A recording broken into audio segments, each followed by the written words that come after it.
Best team since mid-June, but the reigning world champions were back at full strength and unleashed the fury of their entire offense last night, sending a message to the A's and the rest of baseball. If you want to be the best, you have to beat the best at the top of their game. Tonight, the Astros look to reinforce that message with authority and tighten their grip on the division lead. Another AL West showdown comes your way next.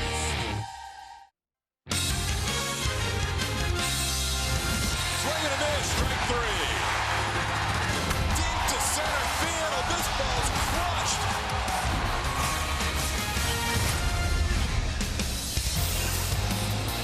The Houston Astros enjoyed their first night back in this 10-game homestand. The Astros last night were down 4-0, in danger of having their lead in the West shrink to half a game, but they came back with 11 unanswered runs, a couple of dugout stare celebrations, and they were victorious last night, 11-4. And in the process, their lead jumped to 2.5 games in the AL West over the A's.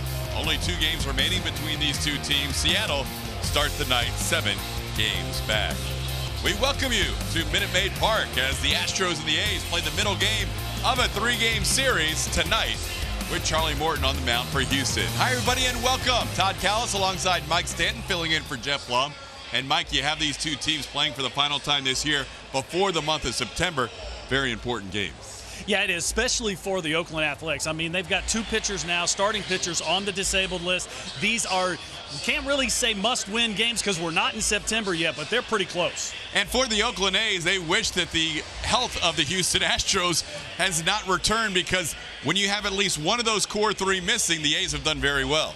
Yeah, but when you get them back in the lineup, this is a dynamic offense, and a lot of the offense isn't done by these guys. It's done by other guys in the lineup that are pushed further down. And what makes this Astros lineup so deadly is the simple fact that it's a deep lineup. They can beat you up and down all night. Speaking of that, in our Get Out and Play presented by Toyota, here are some of those guys who have been getting the job done without Correa, Altuve, and Springer in the lineup. Yeah, they made they did an outstanding job of keeping the line moving last night. They were 6 for 12 with runners in scoring position as a team, but a lot of the damage was done by the second half of the lineup. Now, why is that? Because you have to concentrate so hard on the top of the lineup, you end up losing your concentration at the bottom, and these guys made the athletic pitchers pay for it.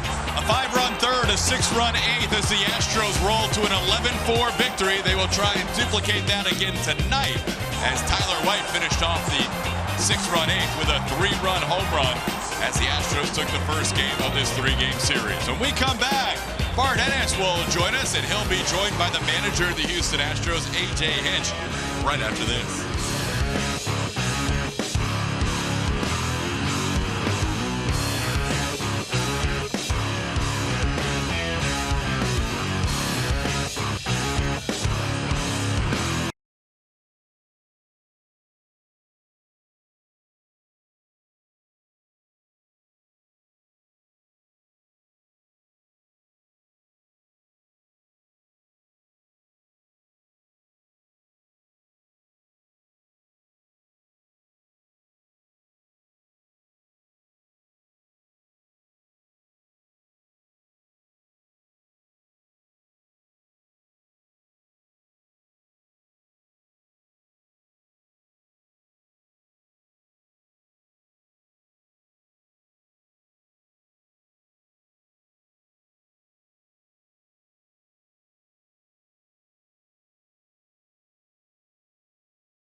joining us real quickly here before the game gets started. That was a nice way to win that ball game last night. It was. You know, I hope we get out to a little bit better start today and maybe play from ahead. But our boys were into it last night. They come back from a 4-0 lead, and then the tack-on runs at the end were huge for us to have a comfortable win. So you're 6-0 since Jose Altuve comes back. No surprise there, right? Yeah, no, let's keep him in the lineup. I mean, he changes everything for us just because he slots everybody in the right spot. You know, Bregman hits in front of him. He starts to see a little bit better pitches. The guys behind him calm down a little bit, and it slides guys down the order to where now 6, 7, 8, 9 sort of fall in order because we got everything, you know, right in the middle of the order. So now you got Marwin down at the bottom of the order, Tyler White down there, Josh Reddick down there, very deep now. It is, and you know that's one of our best attributes as a team offense when we're good. We just keep coming at you with really good at bats. If you get through the middle part of that order, which is really hard to do, Marwin's now swinging the bat well. Tyler White has been tremendous for the last month. Josh Reddick's just kind of hiding down there in the 8 spot, and then Maldonado's been pretty hot lately too. So, you know, if we can get some contributions out of the whole lineup, we're tough to beat. Thanks for your time tonight, Skip. Good luck. Astros A's coming up in just a moment. Charlie Morton against Edwin Jackson will be back for first pitch right after this timeout on AT&T Sportsnet.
By Southwest Airlines, low fares, no hidden fees, that's transparency. And by your Houston area Hyundai dealers. Astros and A's for the final time in 2018. A night game tonight, a day game tomorrow. Astros lead by 2.5 games as we start play tonight. The A's will be heading out of town tomorrow, and they'll either be a half game back, 2.5 back, or 4.5 back, based on what transpires over the next 20 hours with a day game after tonight's game. Nick Martini, Matt Chapman, Jed Lowry, the first 3. Chris Davis, the DH, has been as hot as anybody power-wise since the All-Star break. Matt Olson, Stephen Piscotty, Marcus Semien, Ramon Laureano, and Jonathan Lucroy, your A's lineup tonight.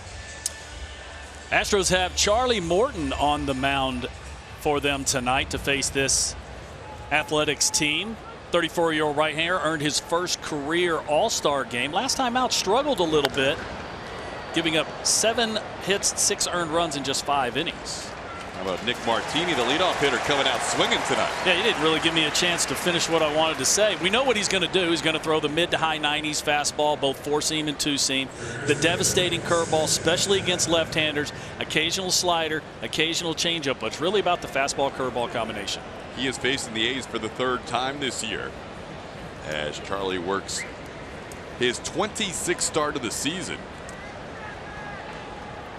He'll face Matt Chapman here. Chapman last night hitting one of the two-run home runs for the A's. Marcus Semien had the other. As the A's jumped out to a 4-0 lead, but after 3 innings, Garrett Cole shut the door for the next 3, and then the bullpen took it from there, not allowing the A's a run after the Chapman 2-run home run in the 3rd. Charlie misses upstairs. It's 1-1. Charlie has not seen 100 pitches in any starts over the last 5, and I think that's by design. It seems like Charlie in his career has never been a guy who's made 30 starts in a season. And here he is, start number 26. And I think AJ wants to make sure he is well rested when he's needed for the postseason. Well, the Astros' overall approach to position players, pitchers doesn't really matter. It's conservative approach when it comes to health, and they want to make sure that Charlie is as strong as he is in October as he is in April. So that's why they're going to back off of him and really try and nurse him through maybe this last month of the season. Charlie's career highs in game starts and innings pitched were both in 2011, 29 starts and 171 2/3 innings. He starts the night with 25 starts, so tonight 26, and 147 1/3 innings. He's already set his career high for the most strikeouts in a season. He's at 182 starting tonight. Full count pitch to Chapman is a called 3rd strike. Jordan Baker behind the plate calls one at the knees, and that is the first strikeout of the night for Charlie Morton. Astros starting defense is presented by Xfinity.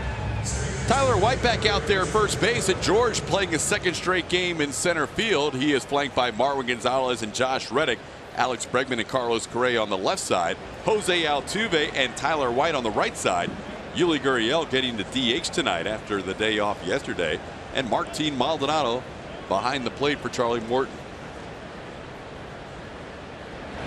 We're seeing Maldonado catch about 2 out of every 3 games. And that could change. That mix could change when Brian McCann comes back. But lately it's been Maldonado, usually 2 games in a series, and Stassi the other game. Well, Max Stassi has done a wonderful job for the Astros, but Martin Maldonado is an everyday starting catcher. We've seen the bat really heat up, but it's really about his defense, whether it's working the pitching staff, the outstanding cannon for an arm to throw to the bases, his ability to block pitches. I mean, he's really an all-around catcher. The nice thing about Maldonado is Jed Lowry bats with 2 outs and nobody on, is while he's had to learn a new staff, he hasn't necessarily had to learn a lot about the A's and the Rangers and the Mariners, having been in Anaheim the last couple of years. Yeah, he's been within the division. He's been within the league. So with all that, as far as knowing how to attack the other hitters, the hitters, it's a little different situation because you got to learn your pitchers also. But at least he didn't have to learn the pitchers and the league at the same time. 2-1 the count to Lowry. And while Jose Altuve deserves a lot of credit for what the offense has done in the last 6 games, the team 6-0 and scoring at a clip of over 7 runs per game during that stretch. I thought a couple of those starters in the Anaheim series who had success against the Astros in the past did not fare as well. Nick Tropiano didn't do, or excuse me, the first starter out of the gates that did not do as well, the Angels starter. And then the Astros got to a couple of guys who have done well against them in the past. Yeah, and really what's happening offensively, and we'll talk about this more as they come up to bat and over the evening, is they're not missing mistakes right now.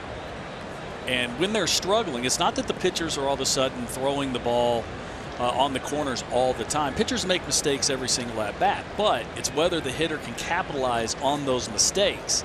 And right now the Astros are not missing very many mistakes. It was Andrew Heaney who had a 1.08 ERA in 4 starts against the Astros prior to that series, who gave up 5 in 6 innings. And then Jaime Barria, who had pitched well against Houston earlier in the season, who gave up 4 in 3 innings. So nice to have Maldonado, an AL West guy, join the Astros here for the stretch run, and he has really been a difference maker. 2-2 the count to Lowry. And Charlie has his 2nd straight full count. Well, Maldonado was in not just the hitters meetings, but also the pitchers meetings. You know, when you're an everyday player, when you play for a long time with another team, you've got the book on everybody. You know, I know you talk, I spent 6 years in New York with the Yankees. I knew how to get our own hitters out just by watching them for so long. He knew from the Angels' perspective how they attacked Astros hitters. Right. Wow, That's right. Pretty cool to have that knowledge. And they'll still see the Angels 2 more times this year, both at Minute Maid Park. Some more series with the Angels amongst the 18 remaining home games. Charlie will make his 9th pitch of this plate appearance to Jed Lowry. And he misses up high, ball 4.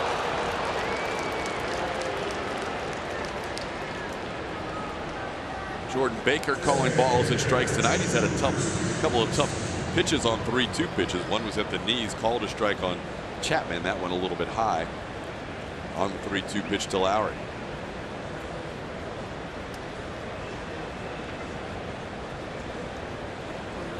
Here's Chris Davis. Davis leads all of baseball with 39 home runs and those 103 RBIs, trailing only J.D. Martinez in the major league.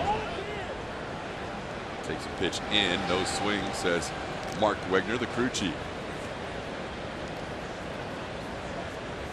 Davis 3 for 14 in his career against Charlie. 2 of those 3 hits, home runs.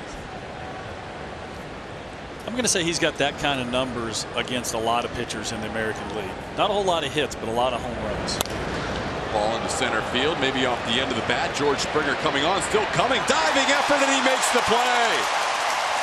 Springer, a dive and a roll to end the inning, and Charlie Morton allows 1 runner and strands him. George Springer all out, coming straight in. You see the concentration on his face. Had this ball all the way. No problem.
Here's how AJ Hitch will line things up tonight. George Springer, Alex Bregman, Jose Altuve, your top 3.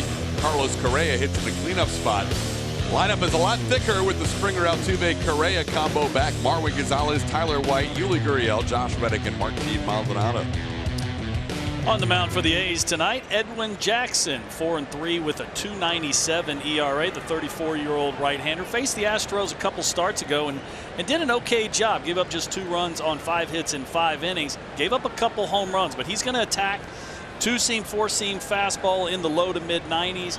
Cutter, slider, curve, changeup. But it's going to be mostly cut fastballs. He throws over 60% of his pitches is either a cutter or a slider. Become cutter mania really over the last month. We saw him start out, George, with a cutter. 54% cutters in the month of August to right-hand hitter. More than half of his pitches. Yeah, he's really redefined himself as a pitcher. You know, he used to be a power guy, throwing the mid-90s, ball kind of moving all over the place. Didn't really know where it was going.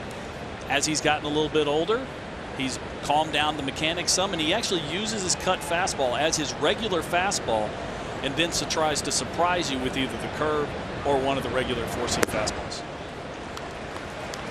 Misses outside. That's the slider there. That's the slider. Yeah, it's not a big difference in speed. The slider is 87, 88, 86, somewhere in there, and then the cutter is 90, 91. But it's really about the command of those two pitches. He just doesn't want to throw anything straight in there for let the hitters wear it out.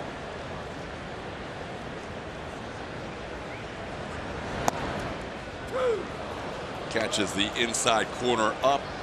George thought it might have been out, but he shakes his head after discussing things with Jordan Baker. Baker, the tallest umpire in the major leagues at 6'7". There's a little tidbit for you. Big man back there. He even makes George Springer look small. And down goes Springer. Jackson picks up a strikeout on the first batter he faces. Don't forget, this is a Tuesday night, which means it is Twitter Tuesday. Tonight, our topic is this: baseball is fun.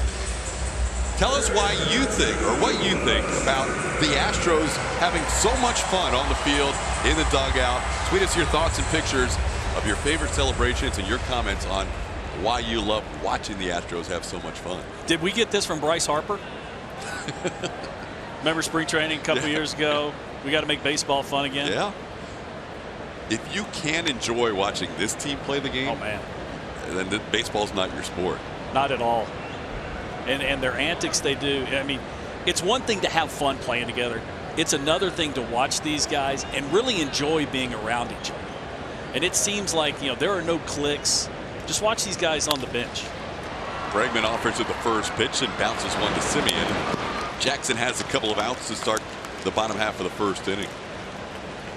Well, it's an ultra talented group, and then when you combine that with how they play, and that was the one thing I always noticed coming over initially as a visiting broadcaster was Altuve and Correa, the joy they played with. Springer, the same thing. It's contagious when those are your leaders and they play with so much joy and passion. Well, you have ringleaders. Every team, you got quiet guys, you've got guys that are overly boisterous, then you have guys that are grinders, and this team is no different than all that. But they all have one common goal, and this is what makes them good. They're all going to do whatever they need to do, whatever it takes for the team to win the game. Here's Jose Altuve. He offers at the first pitch, which bounces in there. Astros 6-0 since Altuve returned to the lineup, and he is currently in a 5-game hitting streak. 9 for 21, with 4 of those 5 games as multi-hit games.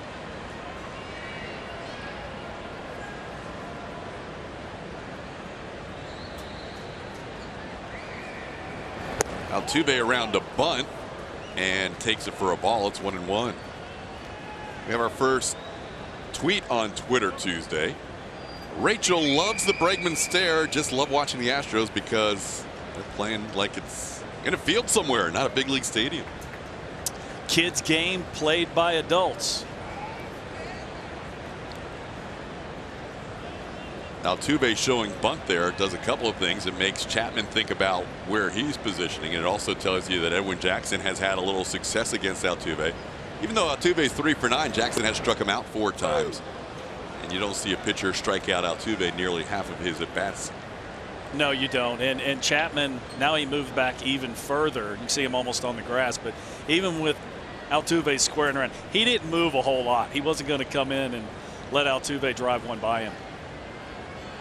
Altuve squares a lot. He doesn't actually lay very many down.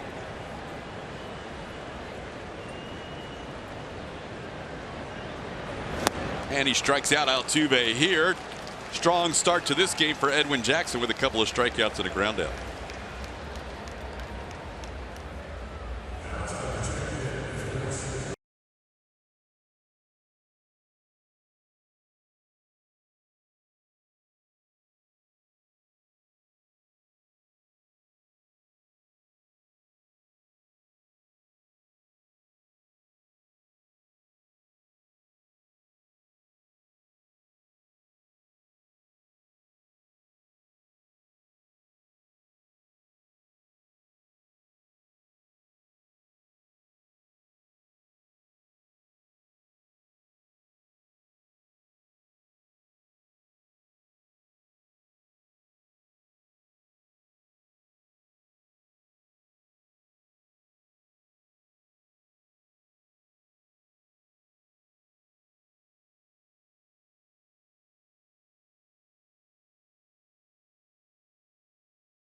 It ties into our Twitter Tuesday as well about having fun. Which celebration from last night is your favorite from last night's game? Do you have A, White's Jazz Hands? B, this is all from last night. Keep in mind, the Bregman Strut. C, the new Milking the Cow. Or D, the Dugout Stare. Oh, man. Send your votes to @ATT Sportsnet SW. So you've got 4 choices, all from last night's game. Tyler White said afterwards they were expecting him to dance in that celebration. He's like, you got to give me more warning than that. I can't just break out and dance in the middle of a celebration that I wasn't expecting. Yeah, somebody needs to take him in the back room and show the two-step or something. So you've got the White celebration. You've got the team stare. You've got the Bregman Strut stare. And you've got Milking the Cow. Well, what's your favorite? Which one? I gotta go with the original, the OG, the team stare, the dugout team stare, because it's caught on throughout Houston. It's caught on all over everywhere. We're seeing news teams do it. Schools. Yeah, good stuff. Saw some little leagues. I got to go with you. I mean, that's the timing of it, and it's just the guys just having fun. And that's what this is all about. Really, there's only one way to have fun in Major League Baseball. That's to win baseball games. Charlie starts off the second with a strikeout, getting Matt Olson. Olson goes down swinging. Charlie has 2 strikeouts, first out of the second. We're going to take a look at that last pitch on our MD Anderson strike zone. You see that curveball. It has been devastating over the last 2 years against left-handed hitters. Last year, well below 200, about $175 left-handers hit on that pitch. Today, this year, a little bit higher, but still extremely low at 214 going into tonight's game. Called strike, Stephen Piscotty. 95-mile-an-hour fastball.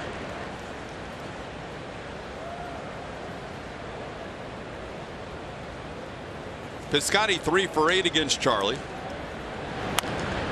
And he grounds one slowly towards Bregman. Bregman hustles, makes the play. That's the second out. Speaking of the team dugout stare, we were given these shirts. Tom Jennings, we want to thank him for these shirts are available in the team store now. There you go. And it is the exact replica of one of those team stares on the road when I think this was the Tyler White home run. It was in Seattle. Yes. So just a wonderful T-shirt of the team celebrating what they do. Yeah, so those are available now, team store, and the players are wearing them in BP. It's amazing how quickly they can get shirts turned around these days. Hugs for homers started, and next thing you know, they were raising money for charity for that. And now they've got the dream crushing shirts in the team store. Marcus Semien bats with a count of 1-1. Tony and Michelle Kemp making a donation before a game in the last homestand for all the money raised for the Hugs for Homers t-shirts. In on the hands of Semien. It's 2-1.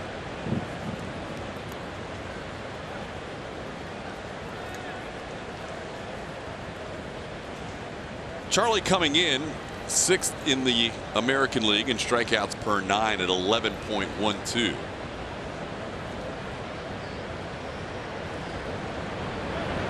First 4 months of the season, his strikeout per 9 total in each month was 11 or higher. This month he has exactly 23 strikeouts in 23 innings. And he misses outside, ball 4. Second walk issued, and a 2-out base runner as Semien draws a walk. Yeah, this month Charlie has kind of struggled a little bit with his mechanics. You know, this is a big guy out on the mound. You know, 6'6", arms and legs all over everywhere. And then you were talking earlier about workload and how it's really built up on him this year because he's pitched so well. When you put all that together, yeah, sometimes your mechanics get off just a little bit, and that can manifest in a couple different ways. And for Charlie, it's kind of a lack of command. Yeah, and it comes and goes within the course of a game at times. Sure. He drops a breaking ball into Laureano for a strike. Charlie will hit his share of batters, tied for the league lead last year in hit batsmen. Ramon Laureano, the batter, down in the count 0-2. He definitely has that curveball, that release point on the curveball tonight. It's been devastating so far. Facing a young hitter in Laureano, you could almost just triple up on it, right? Well, I mean, yes, but you have to respect the fastball, whether he knows where it's going or not. It's 95 plus miles an hour, and he's got that low 3/4 arm slide. And you notice, especially from this wonderful center field camera angle that we have here at Minute Maid, you see that the curveball, it's got depth to it, but it's got a lot of east and west sweep. And when you can change the shape of that, sometimes make it sweep a little bit more, sometimes take a little bit off, give it more depth. The hitters just really can't square it up. You're talking about 10 to 15 miles an hour off his fastball. Threw him a fastball there as he fouls it away. It's 1-2. Charlie's only lasted 4 1/3 innings and 5 innings in his 2 starts against the A's. One thing they have done is been able to build his pitch count against him. Fouling off pitches, working counts. Well, this A's team is a team that will strike out, but they don't do a whole lot of swinging out of the zone. And that's a little different combination, but it makes the pitchers work. Good take there by Laureano. It's 2-2. Last time he faced Oakland here at Minute Maid Park, 4 1/3 innings, 104 pitches. 6 hits, 3 runs, couple of walks.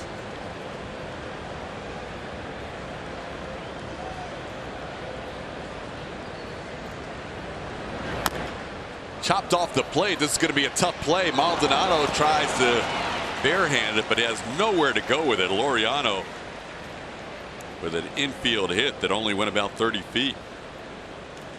Yeah, I think that one actually went higher than it went far.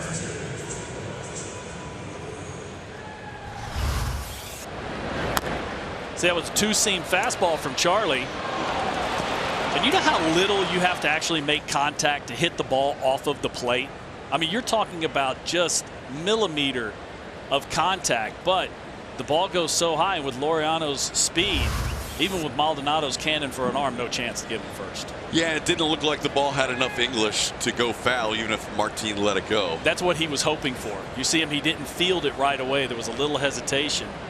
Unfortunately, it didn't have enough side spin to kick it foul. Now Jonathan Lucroy takes a strike. Mentioned some of the numbers against Charlie Morton. Lucroy is 2 for 23 against Charlie.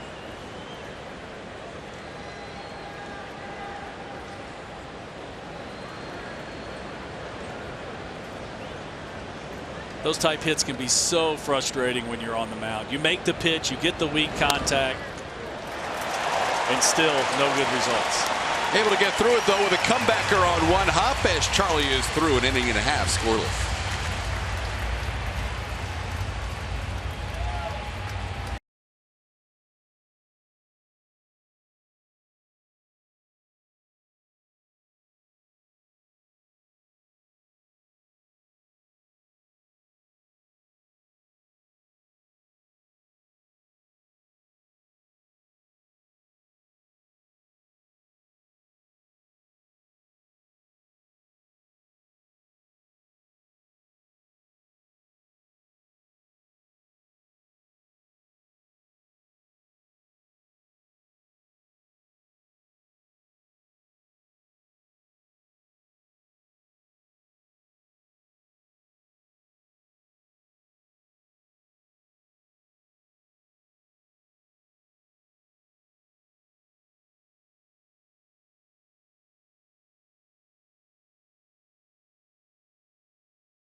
Manage your dream team in franchise mode, plus get weekly stats, roster updates, and more.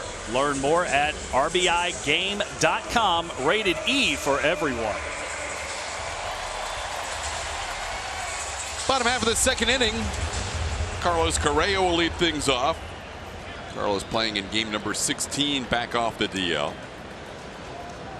We've seen him with some multi-hit games. Overall, Carlos is batting .172 since coming back from the DL with a couple of extra base hits. 10 for 58. Facing Edwin Jackson here. Jackson had a 1-2-3 inning with a couple of strikeouts in the first. Jackson's the same age as Charlie Morton. They're both 34. My goodness, it doesn't seem like it. It seems like Edwin Jackson has been around. He's got to be 42. It seems that way, right? Oh, my gosh. Because he started as a teenager, and he's pitched for 13 different teams. Right. Goodness gracious. Matching Octavio God bless him. Dotel for the most teams ever. But he's got a chance to break that record at age 34. The way he's throwing the ball right now, I mean, kind of reinventing himself, throwing all these cutters, figuring out how to get big league hitters out instead of trying to power the ball by everyone. I could see somebody giving him another shot next. Maybe the A's. Who knows? He has faced the Astros with multiple teams prior to tonight as Carlos sends one into right field. Not hit hard, but it finds its way into right for a base hit. Correa leadoff single. Well, we were talking about Edwin Jackson and his pitch usage, and when he was younger, it was mostly all fastballs, and then he, more of a conventional type approach. But you can see here, lots of cutters, lots of sliders, and even 32% at times, that's a little high. He does not throw very many fastballs at all. It's really about commanding those two off-speed pitches, using those as his fastball, as his get-me-over pitches. Yeah, this month the fastball usage is down to 16%. So it has been cutter mania slider, and a lot of strikeouts on the slider. 2/3 of his strikeouts on the season. In the month of August, 77% of his strikeouts on the slider as he delivers a strike to Marwin. And the thing about his cutter, his is a true cutter. Okay, it's only 2 or 3 miles an hour off of his regular fastball, and cutter is actually slang. It's at what the real term is cut fastball. So in a way, it is still a fastball. But and that's what he uses to get ahead of hitters. Tries to use the cutter to get ahead and the slider to put him away. That's right. Jackson's first year in the big leagues, 2003, with the Dodgers as a 19-year-old. First time he faced the Astros was the following season as a 20-year-old. Back on July 8th of 2004. Here he is more than 14 years later. As this ball gets away from Lucroy, Correa advances to second. Edwin tried the first changeup of the day right there, and it didn't work out so well for him. You see that ball really run away from Lucroy, and Lucroy checking Correa. Took his eyes off the ball right there. The ball goes all the way to the backstop. You can see that ball just nowhere, never even came close to starting at the plate. LaCroix, a little bit of a concentration lapse right there, letting that ball go. He should have caught that ball, but it was well out of the zone. They're going to give him a pass ball, allowing Correa to move to second, and now Marwin would love to advance him to third with a 1-1 count. Or drive him home. Tries to hook one on the right side, instead pulls it foul. It's 1-2. What you should see Edwin Jackson do right here is either go soft like he did right there with the curveball or changeup, trying to keep Edwin from hitting the ball to the right side, or pitch him hard in.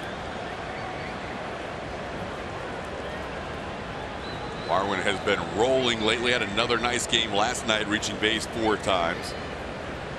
Starting the day batting .254. That's the highest mark he started a game since June 22nd. And he does pull one on the right side. This stays fair. Marwin gets the job done. That won't help his batting average, but it might help the Astros score a run here. And Devo, amongst others, who is back ready to be activated off the DL, making sure they show appreciation for Marwin advancing the runner. Yeah, there'll be a lot of high fives on the bench for that one because he gave himself up. And that's the team aspect of this.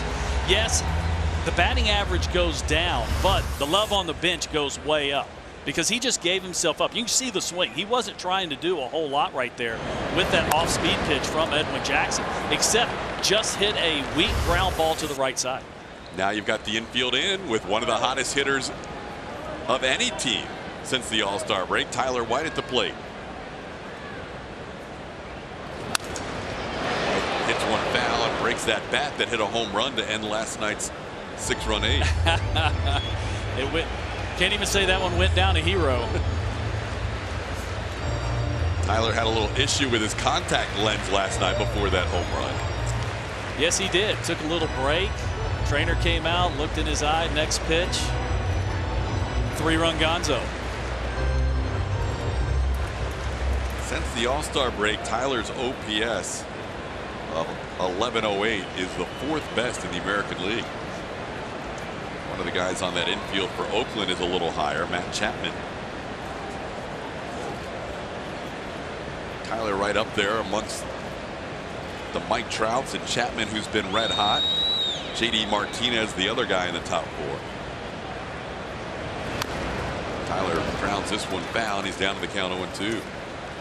You know, we saw this defensive arrangement from Bob Melvin last night that the infield is in all the way around the horn except for Chapman at third base, and he's playing kind of just straight up.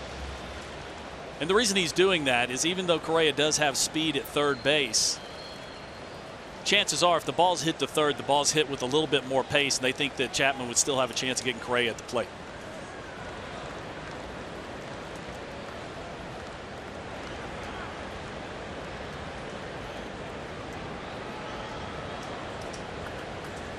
Yeah, it's a little unique infield alignment. You don't see it very often, but it makes sense.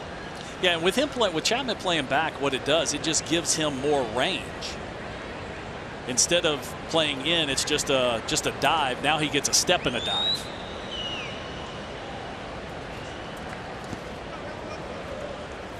Defensive rankings driven by GMC, and we'll discuss some outfield arms for the A's.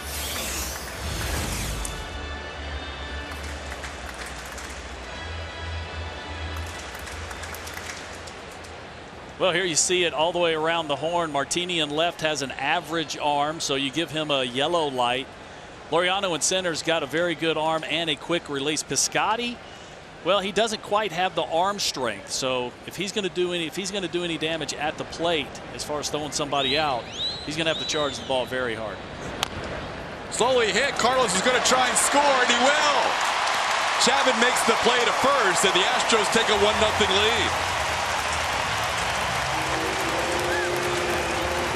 Third baseman back didn't help in that scenario. Yeah, we talked about it, how a lot of times when it's hit to third, it's got a little bit more pace. But here's our Mattress Firm Super Mo. This ball chopped, not off the plate, just in front of the plate. But Chapman has no play to get Correa. And I don't think even if he was playing in, I think Correa would have been safe. But he would at least had a little bit better chance. Chapman just throws the ball lazily across the infield to get Tyler White, but that's an RBI for Mr. White. That's 24 now for the great White Shark. And the Astros get the early lead on Edwin Jackson. Here's Yuli Gurriel. Yuli swings and misses at that cutter to start this at bat. Yuli had the day off yesterday, in there today as the DH. Trying to keep an 8-game hitting streak rolling.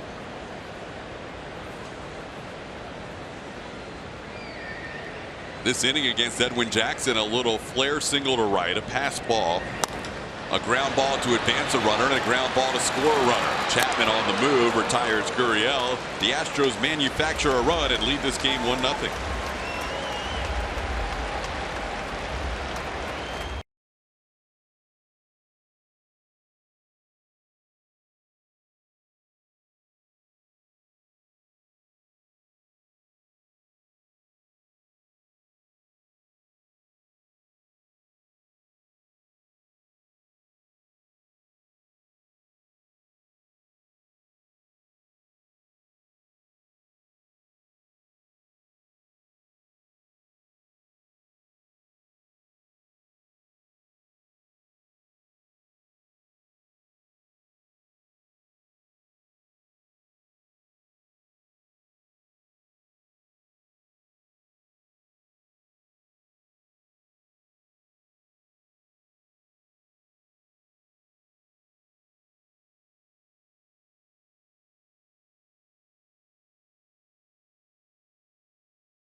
Pleased to be joined by Brianna Hughes, who will tell us about the upcoming weekend here. Welcome. Thank you. Good to see you. Thank you. Big crowd last night. Great to see on a Monday night, and a big win for the Astros. Now coming up over the weekend, a lot going on. Starting out with a Boot and Scoot barbecue, huh? Yeah, absolutely. So it's our annual Boot Scoot Barbecue Street Fest. It's our 4th Street Fest that we're doing this year. So those are out on the plaza on Crawford Street. It's from 3 to 6. And you have to have a game ticket to come out, but it's a really fun time. We've got live music by the Cottonwood Crows. We've got barbecue by Jackson Street Barbecue, cold beer, games, inflatables, things for everyone of all ages. And like I said, it's from 3 to 6, but we also have the Alex Bregman walk-off bobblehead. And so all gates will open at 3 when that street festival starts. So if you're coming out and you want something to do, you're here early, come and check out Boot Scoot and Barbecue Street Fest out on the plaza on Crawford Street and get your Alex Bregman walk-off bobblehead. Pretty good. That's quite a combination. Here's the bobblehead right here.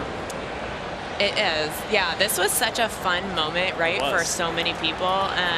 He's that flying. Game 5, yeah, that Game 5, I think everyone will remember kind of where they were at that moment, and I think it goes down and it's like one of the best, postseason games in history. Oh, sure. So definitely with the Astros, it was just an incredible 5 hours. I mean, it was an amazing game, and to end it that way with Alex Bregman and bringing in Derek Fisher was an awesome game. So wanted to commemorate that moment with this Alex Bregman bobblehead presented by Nolan Ryan Beef, and 10,000 fans will get that as they enter the stadium on Saturday this weekend.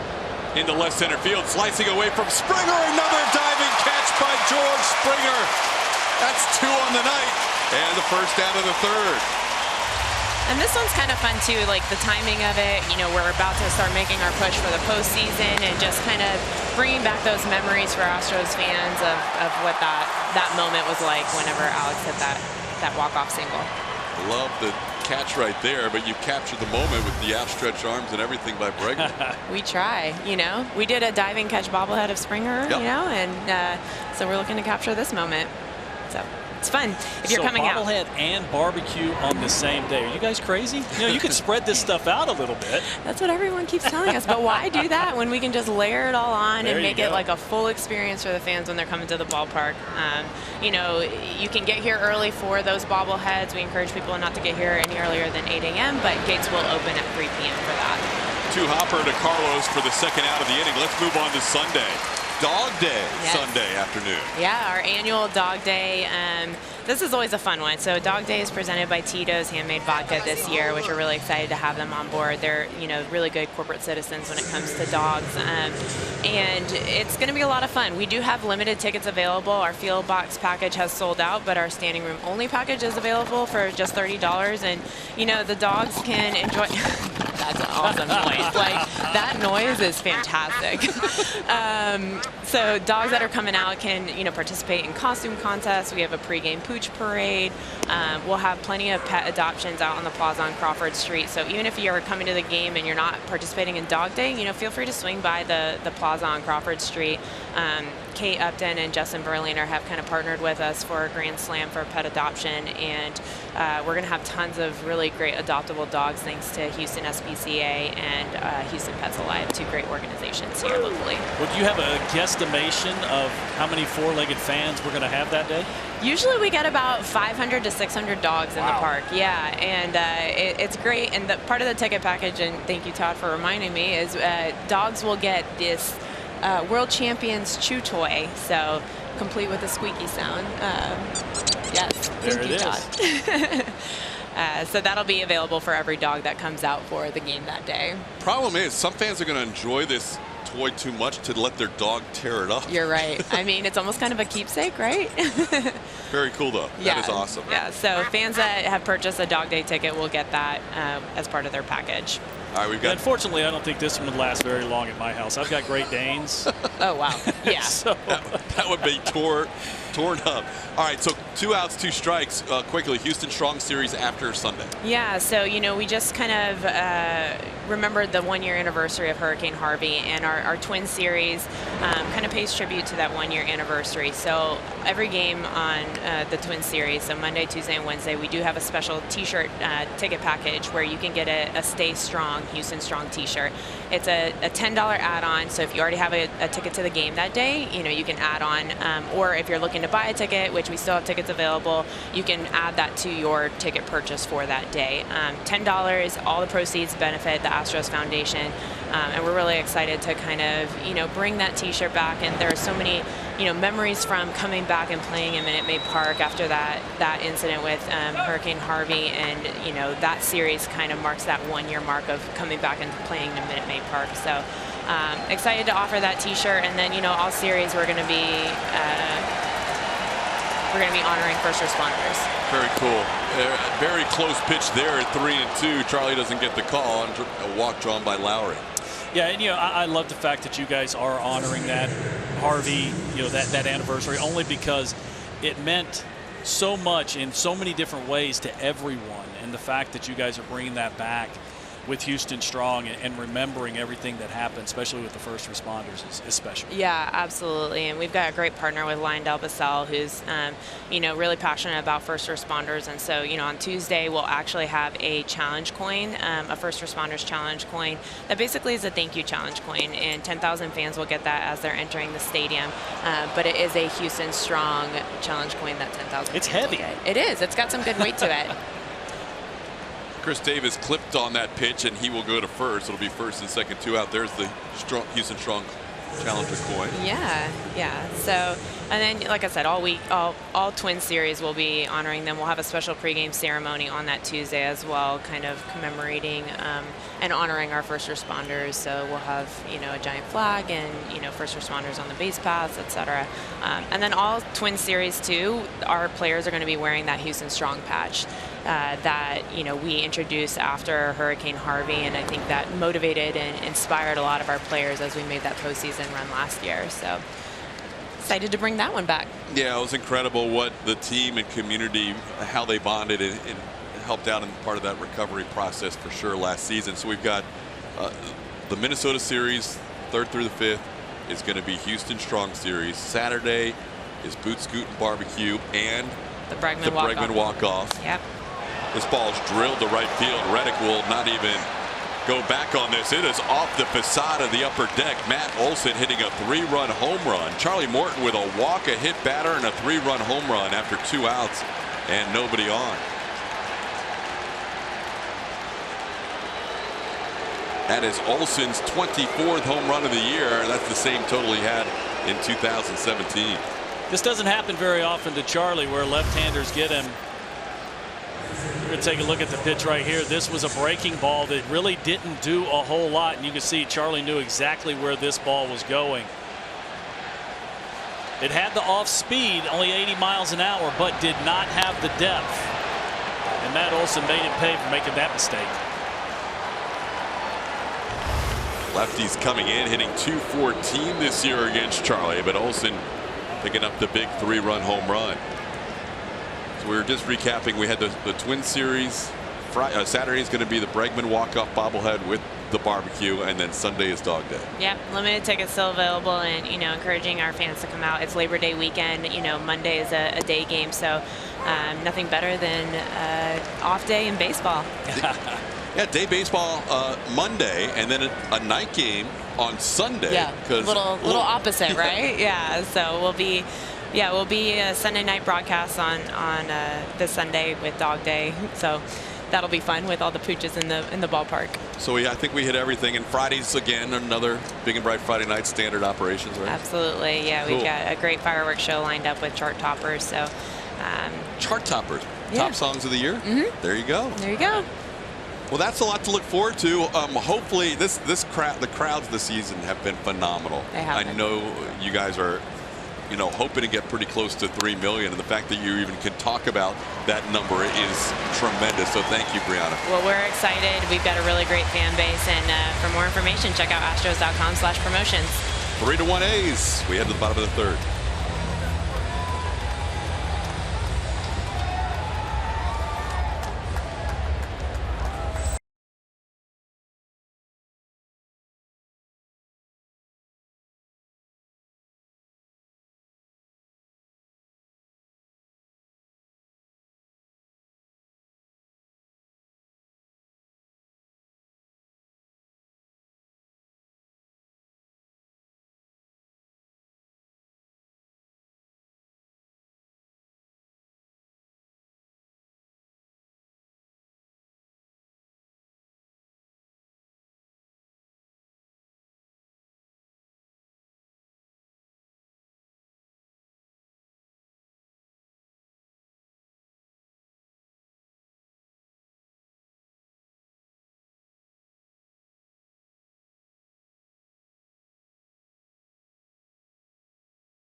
Tuesday night as the Astros take on the second-place Oakland A's. Last night we had the 12th sellout of the season. Replica ring, 4th sellout of those 12. Fans having a good time up there at the Budweiser Brew House deck in the Torchy's Tacos area. Shake Shack is up there as well. That is a fun area here and usually filled up early, and it stays filled throughout the game. Oh yeah, I spend a lot of evenings out there doing pre and post game in center field, so we've got our regulars out there that hoot and holler and make sure we don't mess things up. That's a fun area, and that's an area you see fans linger almost the entire game too. They won't just stay there for an inning. They're there for the duration as Josh Reddick will lead things off. It'll be Reddick, Martin Maldonado, then the top of the order with the Astros now down 3-1 after the Matt Olson home run. Charlie had 2 outs, nobody on, a walk, a hit batter, and a 3-run homer. Yeah, that happened quick for Charlie. Just one of those times that kind of lost command a little bit, hung the curveball to Olson, and that's all she wrote. Reddick is riding a 6-game hitting streak. That's his season high, batting .348 during the stretch. That was the first home run Charlie allowed to the A's this year in his 3rd start. 2-0 pitch is flared into left center. Back goes Simeon, and he tracks it down for the first out. The power player is presented by TXU, and that is Martin Maldonado. He's hitting .333 over those last 9 games, and we saw that his bat speed when he came over was a little bit slow. He had caught more games than anybody in the American League for the Angels. First thing that AJ did was give him a little bit of time off, and he's rewarded AJ with that by increasing that bat speed and driving the ball out of the ballpark several times. You saw that OPS and slugging percentage way up there on this last road trip. Yeah, good to see him driving the ball on that recent trip with 3 bombs overall. Good numbers against Edwin Jackson as well for Martin. He's 6 for 14 with a couple of home runs against the A's right-hander. Astros scratched out a run in the last inning against Edwin Jackson. They really haven't hit the ball very hard against him tonight. First time through the lineup. But we saw that change last night against Brett Anderson. This one not hit hard towards second. Lowry is there. And there's 2 outs in the 3rd. First time through against Brett Anderson. A couple of hits in the mix, but then they really turned it on that second time through the lineup. Yeah, that 3rd inning is when it's really started. 7 hits and 5 runs. And, you know, what I liked about it, I said it last night, no home runs in that inning. They saved the home runs for the 8th inning, hit 2 3-run jacks. But in that 8th inning, it was just quality at bat, using the whole field, several doubles into the left field corner. Just a wonderful job of just keeping that line moving. Here's George Springer, who struck out his first time up. Only 2 strikeouts so far for Jackson. The rest of the outs have been on the ground, with the exception of the pop-up by Reddick to start the inning. Jackson's MO this year has been very good the first 3 innings.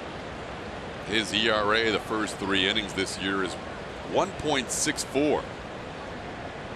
Innings 4 and beyond, that jumps up to 4.4. Still respectable, but he's been tough to score on early in games.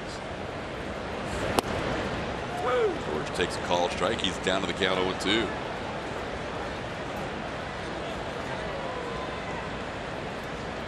George came back to the lineup last night for the first time in 8 days.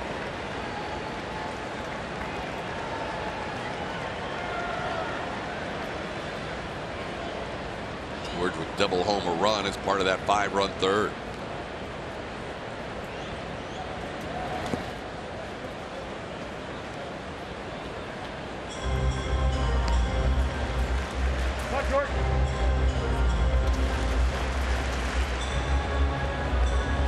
Ninth career start for Jackson against the Astros.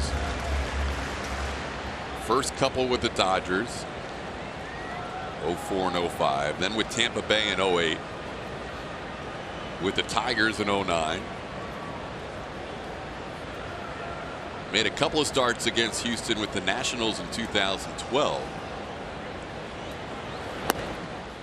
But then he didn't pitch against Houston from 2012 until 2017. And when he pitched against them in 2017, it was with the Nationals again. But there were 5 teams in between from 12 to 17 when he faced the Astros. Can you imagine what the back of his closet looks like with all those equipment bags? Last year faced them with Washington, and now this year with the A's. So swing and a miss. He's able to get Springer again. George showing some frustration at the plate. He has struck out a couple of times, and it's still 3-1 Oakland.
Score 11 unanswered runs.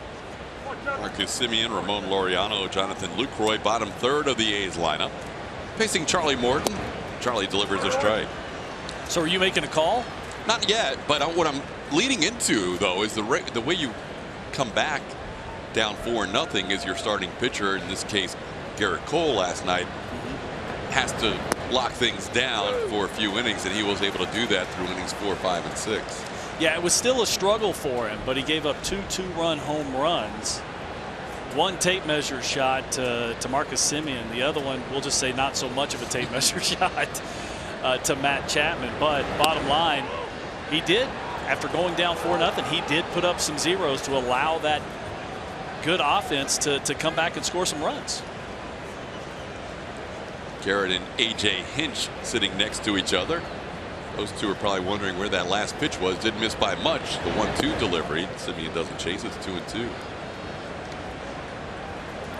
Yeah, Garrett was what he said after the game, after that 5-run comeback, I have to stop the other team at that point. I have to figure out a way to put up some zeros when his team comes back like that for him.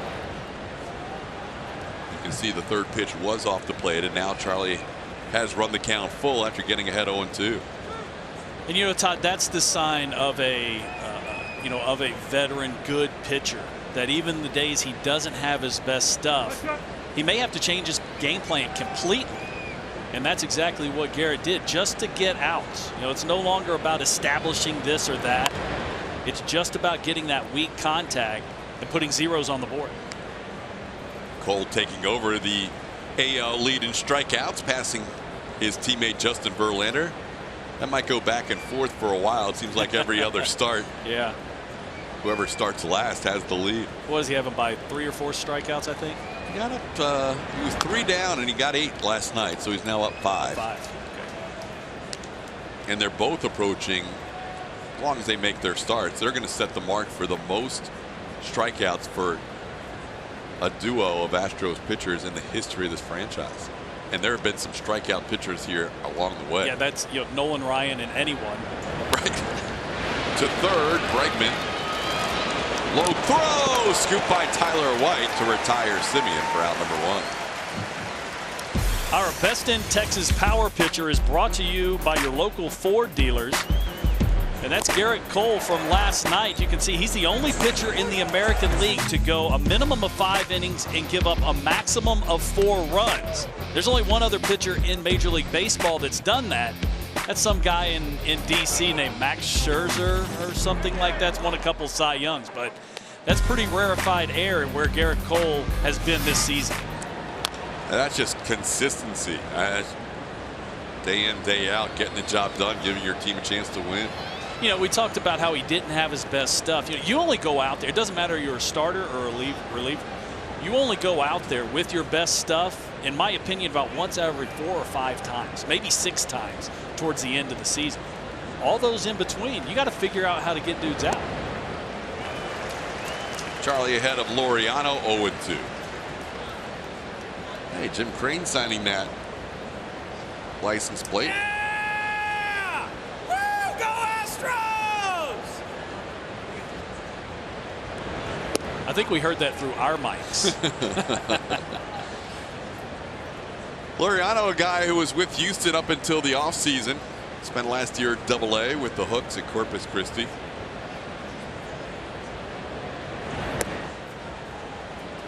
Corpus Christi will have Jake Marisnick playing for them the next couple of days. Jake should be activated along with Brian McCann and Chris Davinsky shortly.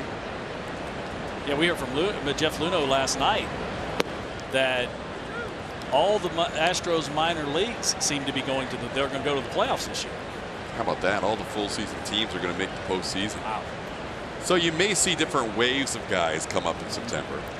Yeah, it's not going to all be on September 1st, and you could tell last night he was a little hesitant about telling us, how many and who, but he didn't want to kind of, after all the work that they've done in the minor leagues.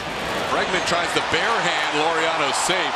Second straight time he has an infield hit by chopping one off the plate. That is remarkable.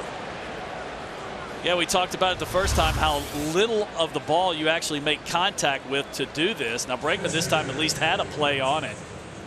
And he has gotten so good. Well, I can't say has gotten so good. He's always been that good at making that play. But Laureano, with that speed that we all knew he had, being in the minor leagues with the Astros last year, able to leg that one out. He has a 30-foot single and a 40-foot single. And he's 2 for 2. Meanwhile, guys can hit rockets right at fielders and end with a frustrating 0-for. A little meeting at the mound after that base hit. Yeah, and you can probably add those 2 exit velocities together and still not get a ticket on the freeway. Charlie's given up 3 hits. The bomb that ended up 400 feet from home plate off the bat of Matt Olson.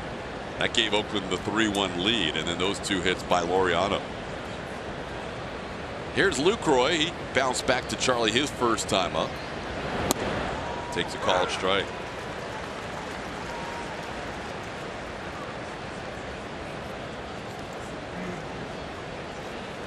Lucroy taking over the lead from the guy right next to him at home plate in terms of the most starts by American League catchers. 101 games, 97 starts for Lucroy as he sends one high in the air to center field. Springer puts it away for out number 2.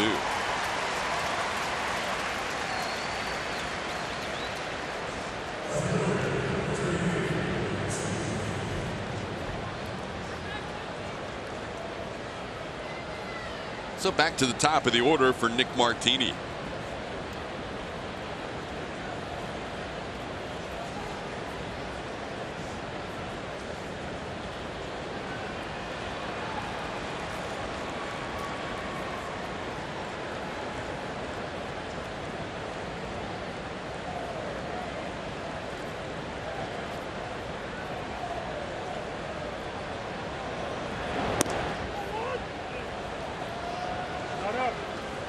Martine's been holding a couple of pitches for a beat to see if he gets the call. Didn't get that one. It's 1-0. Martini is flied to center and then also was retired on a great catch by George Springer coming in. A diving effort, his second diving catch of the night. Runner on the move, and Maldonado's throw is out at second base. He threw that right into the runner, and Correa, in making a catch, tagged out Laureano. What a throw by Martin Maldonado to even make that close. Charlie Morton not fast to the plate, but what a throw. My goodness. By Martin Maldonado. And not just velocity, look at the location. Carlos never tagged him. I mean, that throw's there, but Carlos never put the tag on him. Our team deserved to have an assist there. That was a thing of beauty, that throw. Yeah, you can't get any better than that. I mean, that was, whether it's pop time, velocity, location, whatever, that was all A+ across the board. And it looked like Carlos got there just a touch late and wasn't able to get, well, he wasn't. He just kind of leaned into the runner a little bit and pulled the glove up. You know, if Carlos watches that again and it is overturned, it's going to be safe. If Carlos watches that again, he'll be frustrated with himself for not hanging in there and making that tag because his catcher put it right there. Yeah, you can't make a better throw. He tells Laureano, gave you a break for that stolen base. Yeah, a little you're welcome. Well, Maldonado making a great throw, but a stolen base for Laureano. That's his 4th in 4 attempts, and now Nick Martini will bat with a 1-1 count.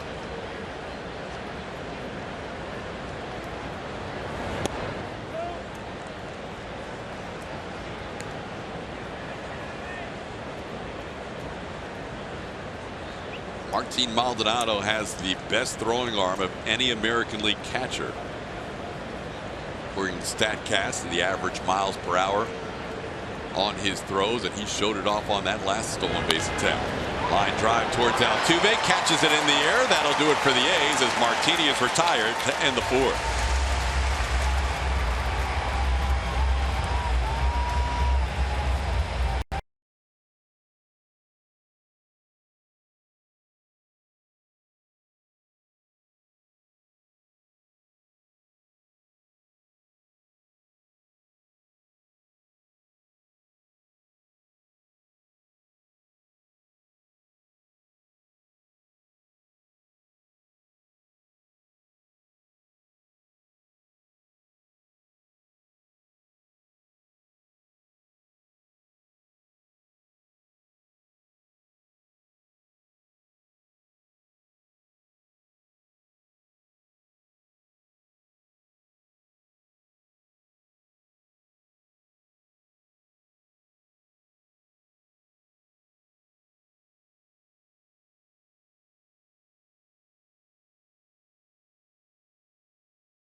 Falls on who else but Alex Bregman.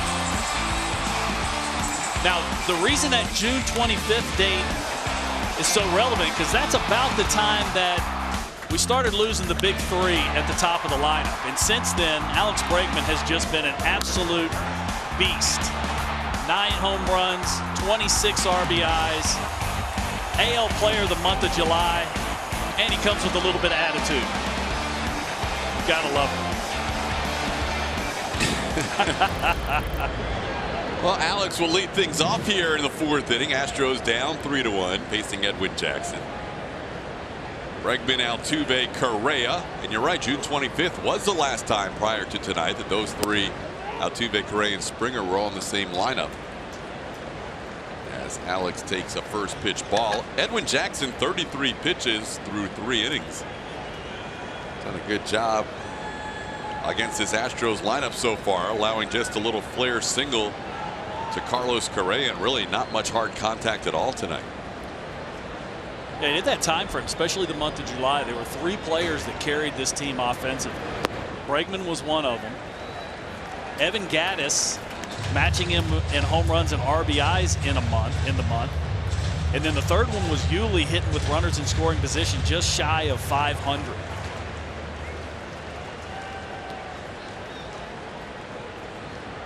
They definitely found some other guys to contribute. We talked about Marwin and Tyler doing their thing this month as well. 2-0 the count to Bregman. Bregman has the hardest hit baseball tonight off of Edwin Jackson when he grounded out in the 1st inning at 94 miles an hour. Tells you a little something about how Jackson's been able to limit the Astros. The only other player who has hit the ball 70 miles an hour or harder was Tyler White. So only one ball more than 71 miles an hour, and that was the Bregman ground out. And a lot of weak contact and 3 strikeouts early on against Jackson. There's another one popped up. Matt Olson taking a look at the railing and makes the play right on top of the railing for out number 1. Tonight our Twitter Tuesday theme is baseball is fun, and we asked you to share some of your favorite moments of the Astros season, showing your team having a good time. Altuve, always the heartbeat of the team. Is that Ken Singleton? Jonathan Singleton? Jonathan Singleton, yeah. excuse me. Yeah. Jonathan Singleton. Jake Altuve always is close throughout the years. Here is Altuve. Jackson got him to strike out his first time up. Jackson's 3 strikeouts, 2 against Springer. Got Altuve the first time.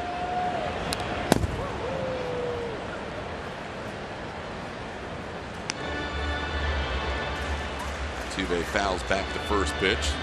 These guys are a blast to watch. Takes me back to my playing days, said Lee. He's making everybody laugh. This is a team that is very talented and knows they're good, and they also play the game like they are back in Little League. It's the only way to do it. You take this game too seriously, there's too much negativity. You're going to go into an early grave. You know, these Astros just simply, his slider today, his cutter, you're talking about Edwin Jackson, has a lot of very late life. And even though the Astros know he's throwing it, it's still very hard to predict and allow yourself to see that ball and accept that movement of that cutter. We're going to talk a little more about the cutter here after the Altuve at bat.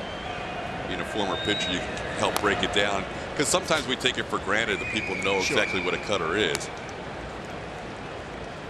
Let's see one of the questions from a fan. Charlie wanted to know about explaining the cutter. Lifelong fan.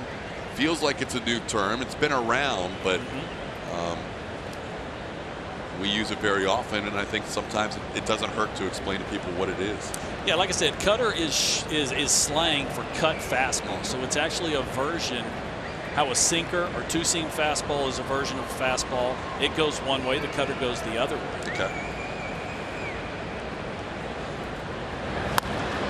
Altuve grounds one towards third. Chapman will have to hurry, and Altuve's out at first base. Great play by Chapman to get Altuve by less than a step.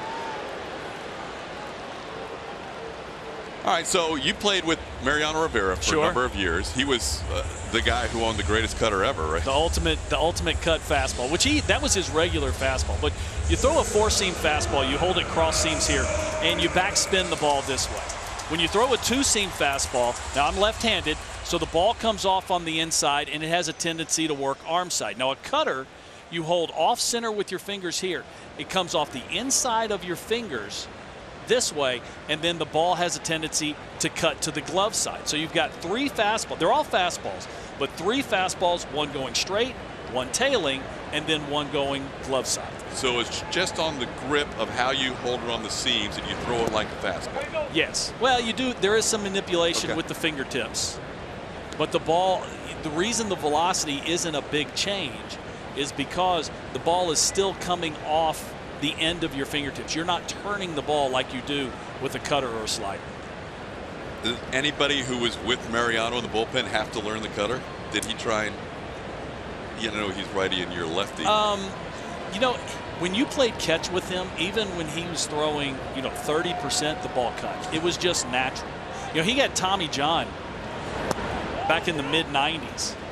And people would ask me about how does he do that? Well, I mean, it's just natural. And I said, well, when they went to reattach his ligament in his elbow, they twisted it a couple times because it's just not natural how that ball comes out. And basically he threw the ball and it would spin almost like a football. But the crazy thing was he was still able to get that ball into the mid, sometimes even upper 90s when he was younger. So tonight we're seeing Jackson throw both the cutter and the slider. Yes. And Correa on a 2-0 pitch fouls one back. And then the slider is a whole different animal. Yeah, so the cutter you hold off center, and the ball still comes off your fingertips this way. Now the slider, you actually turn the ball. You actually get the ball here, and the ball's going to spin this way. And now it's just a variation of wrist manipulation on release, but that's where the break comes, the larger break comes in, and that's also where the speed differential comes off of the ball. See if we can pick up Jackson here and what he's throwing. We mentioned over 50% cutters here to right-hand hitters in August. And then if he gets to 2 strikes, he likes to throw the slider more often. Slider around 88, cutter around 91, 92. That was his basic 4-seam fastball, even though it had actions of a 2-seam fastball. Yeah, well, he throws both the 2-seam and the 4-seam, and they're in the mid-90s. Okay. But he just doesn't throw it very often, and that's the shocking thing about it, that you got a guy out there that has the ability to throw the ball 95 miles an hour, but at his advanced age, he knows that he doesn't have to do that to get guys out. And the cutter's not a strikeout pitch. It's more of a pitch to get you off the barrel. That's the pitch he uses to throw strikes. Now he's down to the count 3-1. See if Carlos can drive one here. No, he gets a pitch outside for ball 4. That's the first walk issued by Edwin Jackson. So only 2 base runners tonight for the Astros. Both times Carlos Correa. A single to right and now a walk.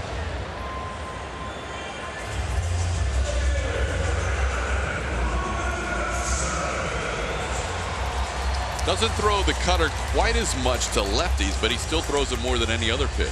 All right, so tonight he's thrown 45 pitches, 45 pitches. He's thrown 30 cut fastballs. Wow. 67% of his pitches. Only 2/3. 16 of his pitches were something other than the cut fastball. We told you he's gone to cutter mania even more as the season's progressed, and tonight an example of that. He didn't even throw the cutter before the 2016 season. It's a learned pitch his last 3 years. He threw it with the Nationals 17% of the time, or excuse me, 13% of the time last year. Started out in San Diego with the cutter and threw it 17% of the time that year in 2016. And now, as we said, he's up to 35% on the year and about 50%. Today, 67%. Yeah, we got Dog Day coming up in just a few days on Sunday. Who said you can't teach an old dog new tricks? There you go. Yeah, this is something he's figured out, that this works for him. That late movement has really been devastating on, well, really all hitters in Major League Baseball that he's faced, but especially the Astros. Count is 1-1. One thing the Astros did against Edwin Jackson last start was put a lot of pitches on him, and that has not been the case tonight. 33 through 3, and right now they're sitting at 48. Yeah, there were a lot of foul balls in that last start. There were 89 pitches in 8 innings, or I'm sorry, 5 innings. Couple walks, couple strikeouts, but just a lot of foul balls and got him out of there.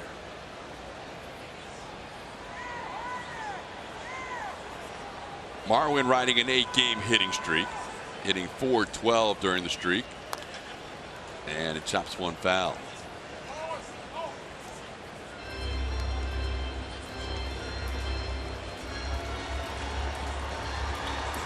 Jackson making his 12th start of the year, his second start against the Astros.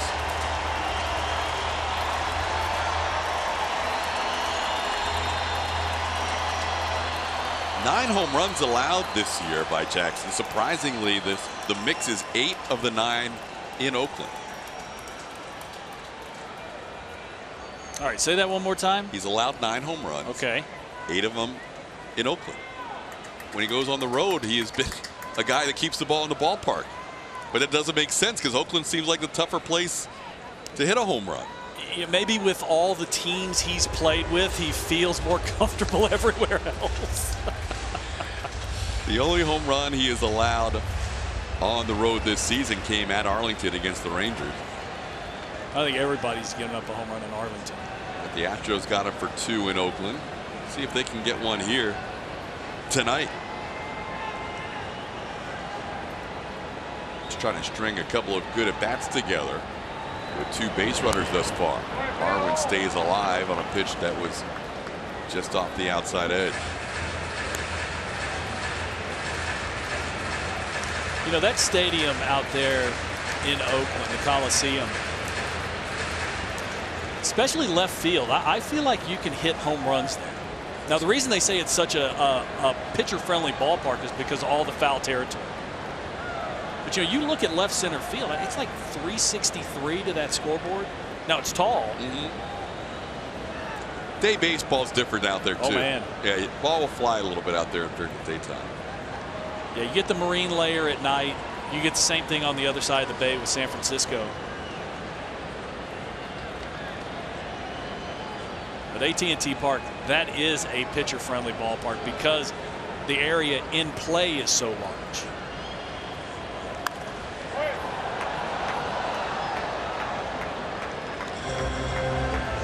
Marwin trying to make Jackson work a little bit here with 2 strikes and 2 outs. Marwin grounded out his first time up, but helped the Astros score a run with that ground out as he moved Carlos Correa to third, and then Correa scored on a Tyler White ground out for the Astros lone run.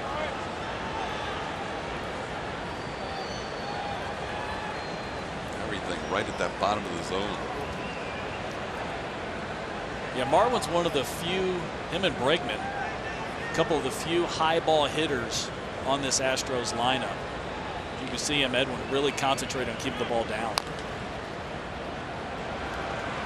And we'll do it again as that grounder was fielded nicely by Alex Cintron.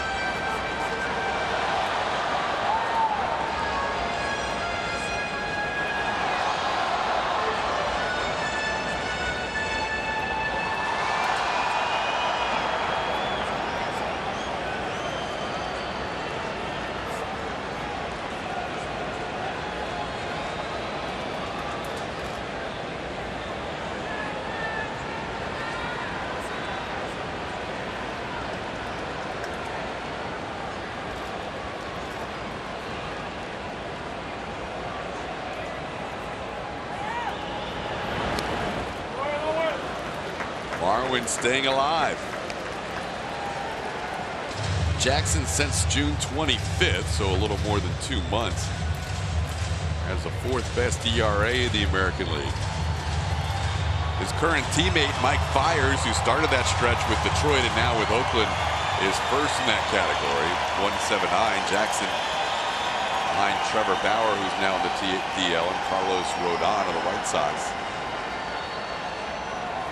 You know, I heard a report today that the Indians do feel like Trevor Bauer is going to be able to make it back by the end of the season with that ankle injury. A's got an update on Sean Manaea finding out that the shoulder impingement is tendonitis. And there's some uncertainty right now as to when he might be back. Yeah, Brett Anderson, who started last night, he's got forearm discomfort. So he went on the DL. Ryan Dahl was activated today. Marwin loops one into left. Martini coming on, and he'll get there for the final out. Good battle by Marwin, but he's the final out of the 4th.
by T-Mobile.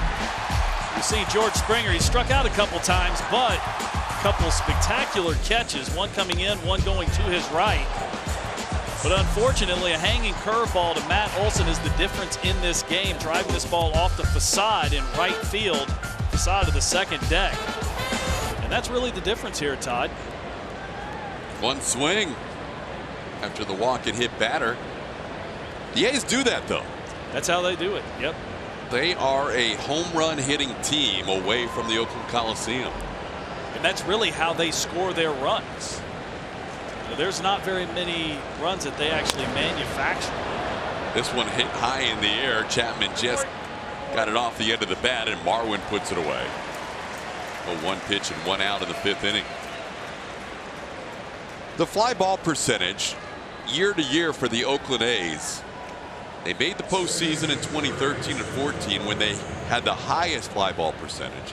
They haven't been back to the postseason since 14. They made some strides last year. This is almost like their philosophy now, is they really swing with a launch angle that's a little higher than most teams. Well, the only issue I see with really concentrating on getting the ball in the air is a lot of times with a lot of fly balls comes a lot of strikeouts. And when you face the better pitchers, you can see, maybe you can see the issue here with a lot of swing and miss. But you know, they've made it work so far this year, and it's really been the reason why they've been the underdog, but have been able to put some big numbers on the board.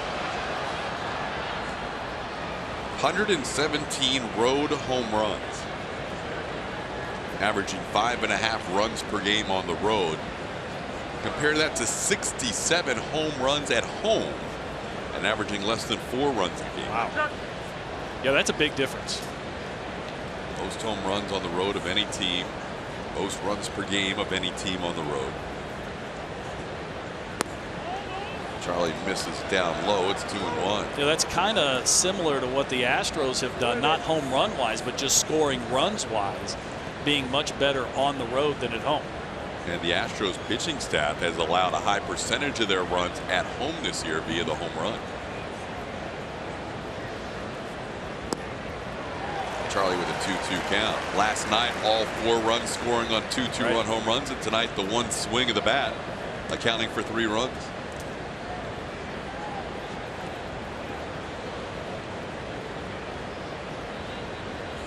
The at bat that probably frustrated Charlie the most was this guy at the plate here, Jed Lowry. Charlie got ahead of him and couldn't quite finish him off with 2 outs and nobody on. Then he nicked Chris Davis with a pitch. And then the next batter would hit a curveball 400 feet. Yeah, 2 out, no out walks, walks to lead off an inning, and 2 out walks will drive pitchers and pitching coaches crazy as they come around to score a lot more often than if getting on via the hit. Brent Strom looking on. 85 pitches for Charlie, and we mentioned early in the game he has not thrown 100 pitches in any of his last 5 starts. So the Astros will start to get the bullpen moving here as he reaches the mid-80s. And that breaking ball misses outside, ball 4. Charlie walks his 4th of the game. Will Harris, who is celebrating a birthday tonight, warming up in the Astros bullpen. Yeah, that's 4 walks for Charlie, 3 of them to Jed Lowry. Jed Lowry has yet to put the ball in play tonight. There's Will. Happy 34th birthday to Will Harris. Strami out there to talk to Charlie Morton here as he's about to face Chris Davis and Matt Olson.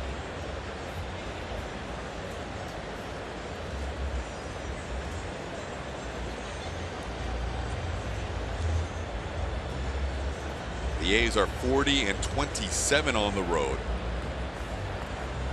Mentioned how much they're scoring runs on the road, especially via the home run. They're looking for their first winning road season since 2013.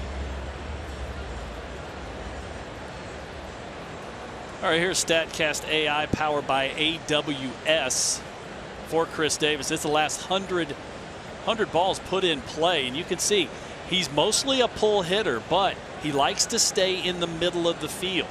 And we've seen him, he's got plenty of power to go to, not just center, but to right center. And it makes him difficult to pitch to because, a lot of times you can make him look terrible at the plate, and very next pitch, you throw it again, he'll make contact and sometimes even drive it. Maybe a fastball, maybe a breaking ball. But Chris Davis is not an easy guy to throw to. I think more than any other hitter that we see on a regular basis, I agree that he can look awful and then come back and hit 420 feet. Well, the thing about this year is he's a better hitter this year. Now, he's always had the power, but he's a better hitter. He's got a better batting average. He's walking more this year. It's a little different than in years past where he's just up there, looks like he's swinging for the downs every time. Swing and a miss as Charlie strikes him out. Third strikeout for Charlie in the first since getting Matt Olson to lead off the second inning. Charlie goes with the pitch he doesn't throw very often, and that's the changeup. 86 miles an hour down in the zone. And what that tells me is that, Charlie's kind of battling himself right now. Well, not anymore. He was battling himself tonight, pulling out a pitch that he doesn't usually throw, but threw a good one. AJ getting Charlie out of the game with Matt Olson due up. Olson hitting the 3-run home run, and the new pitcher when we come back will be Will Harris.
Four-year-old right-hander making his 52nd appearance here in 2018.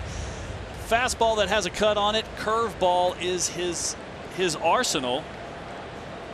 And he's had a little bit of a tough season. It's been up and down. There's times he's thrown the ball pretty well. There's been times that he hasn't. But to me, what's really been frustrating for Will is there's been a lot of weak contact that's turned into hits. Olson drives one foul into the crowd. Matt Olson, the batter here, who is the difference in this game. Charlie allowing 3 hits, 4 walks in 4 2/3 innings. The big blast was this guy's 3-run home run. Yeah, just a hanging curveball that Charlie didn't throw, but maybe 1 or 2 of them. Unfortunately, one of them was to Matt Olson, and he just simply did not miss it. Dials this one back. It's 0-2. Will used to be the guy that was the lefty specialist. This year, lefties have hit him a little bit harder than we've seen in the past. But AJ still likes the overall track record against lefties. He's ahead of Olson here, 0-2. Yeah, and the reason is it's that cut fastball, which is a natural fastball. And that pitch right there, that curveball combination. Strikes him out on 3 pitches. Will gets through the 5th. Halfway home, Astros down 3-1.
Manfred, we look back a year ago at Harvey's impact on Houston and the Astros. Justin Verlander reaches 200 wins, and Julia runs with the legends. All that and more on Astros Bases Loaded after the postgame show, only on AT&T Sportsnet.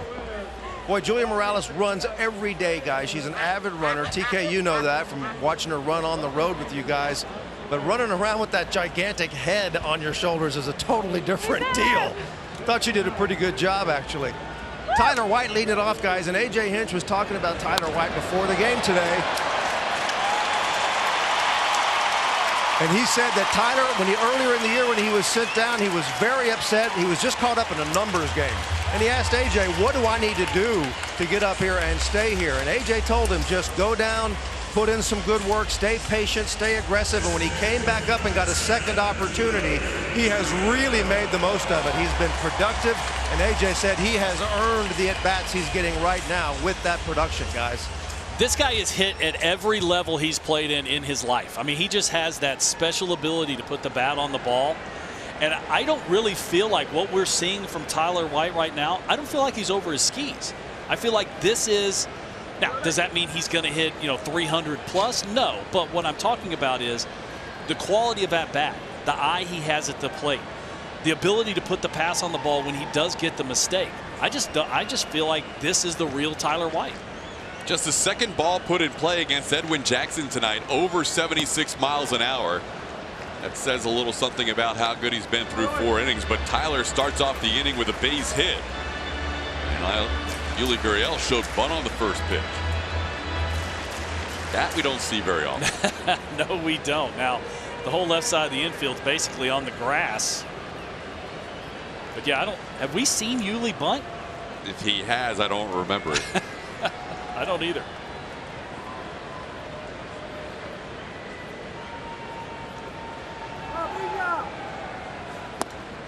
Yuli down on the count now, 0-2. Yuli ground out to third his first time up.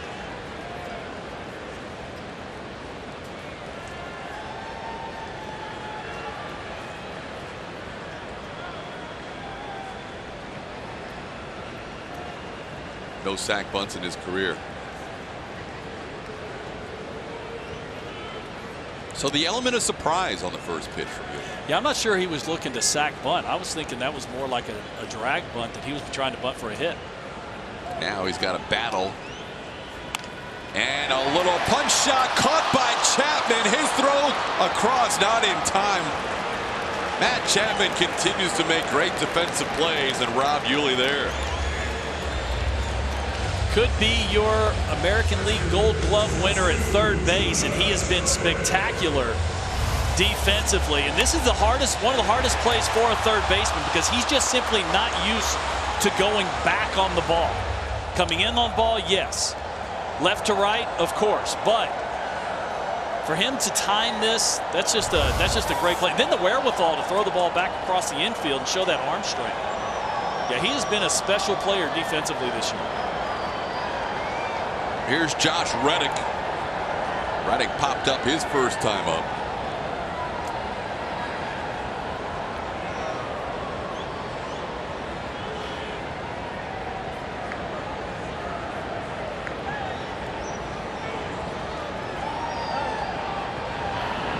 Mentioned it last night. This is an Oakland A's team that you want to try and be able to score some runs against in the middle innings, because once they get to the back end of their bullpen, they have not lost a game in their last 71 tries leading after the 7th inning.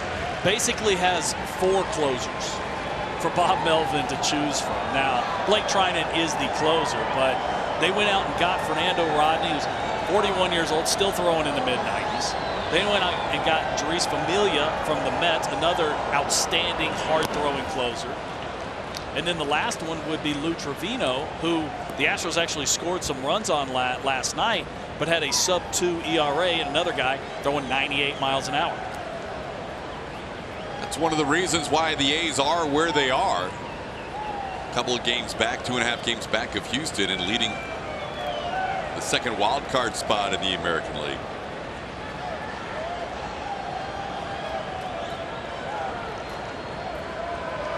Edwin Jackson has not pitched out of the stretch very often tonight.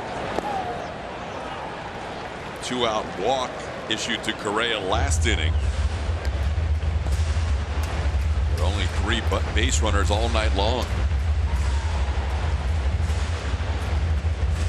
Bob Melvin knows this series, the next series, and the series after that about as critical a juncture for his young A's team as they will face all year. It could be one of the candidates on the short list for American League Manager of the Year. That would be Bob Melvin.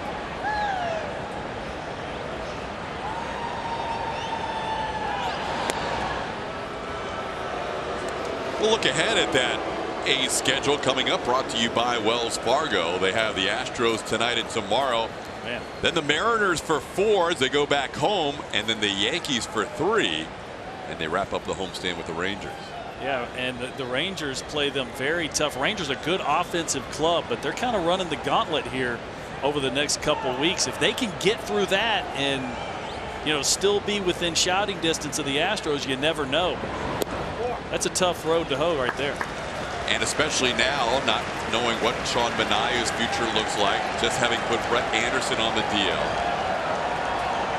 They have talked about going to more of those opening starter situations with the expanded rosters beginning on Saturday. But with their bullpen, we just went over some of the closers at the back end, but you got guys like Petit, other guys down there that can give you extended innings. I mean, that definitely is the strong suit of their pitching staff, is out there in that bullpen.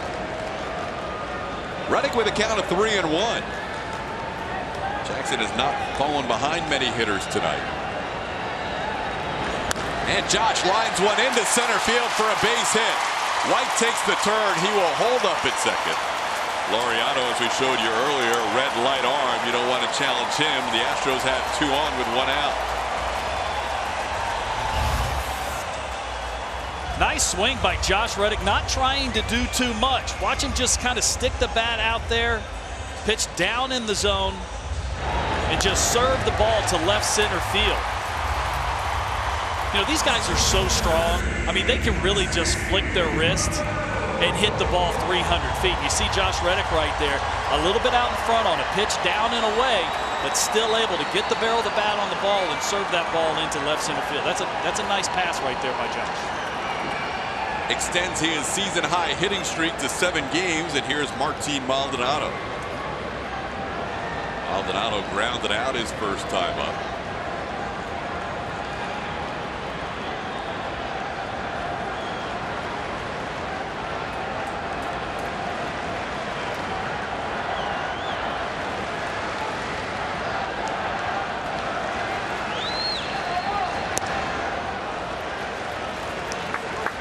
Martin, even with the ground out his first time, 6 for 15 with a couple of home runs against Jackson. And he has been hitting well lately for the Astros.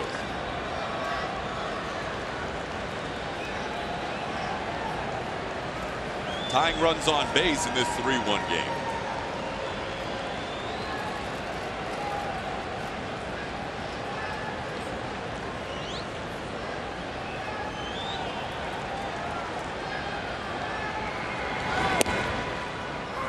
Cutter you showed earlier for a strike. It's 1-1.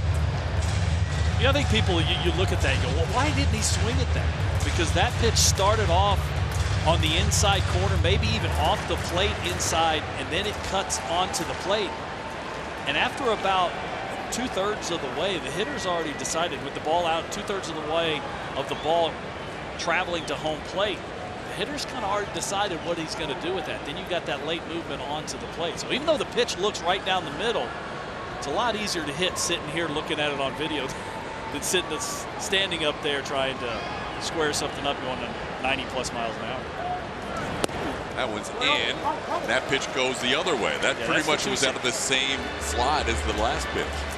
And there lies the difference in, yes, you've got a cut fastball and a 2-seam fastball, both fastballs, but they're going in opposite directions. Well, the A's, who love to go to their bullpen as early as any team, you know, Edwin Jackson's in the mid-60s right now with his pitch count in the 5th inning. They get bullpen action going. Sean Kelly warming up in this 3-1 game.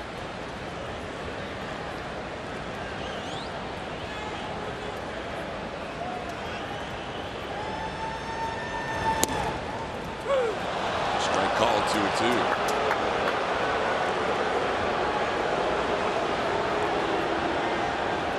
Kelly, like Jackson, a former national.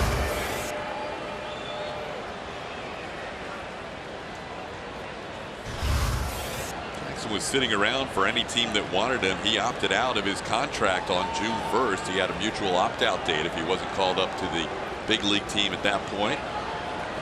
He decided to take his chances, signed a minor league deal with the A's on June 6th, and the rest has worked out well for Oakland.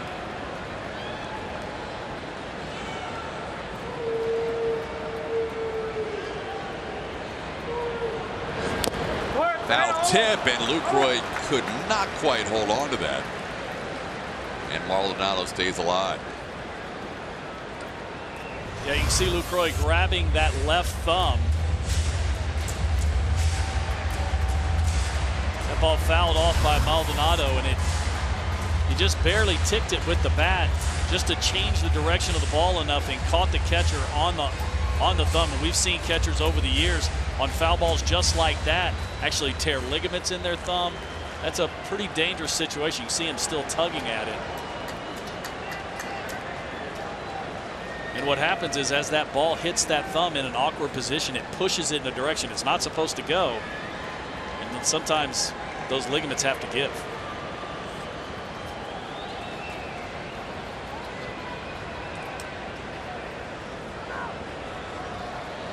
Jackson and Lucroy took a while getting together on that sign, so Maldonado calls time. Martin was granted time last night in the middle of a Daniel Mengden windup. He kept tapping. Yeah, Daniel wasn't real happy about that either.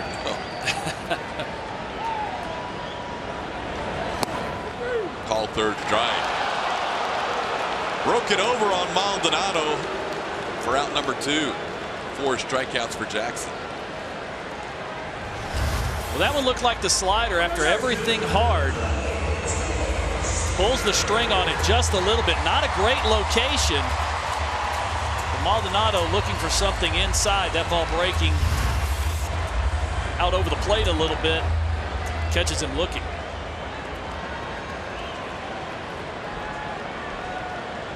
We'll see if George Springer can make an adjustment. He has struck out a couple of times. 2 of the 4 strikeouts for Jackson against George tonight.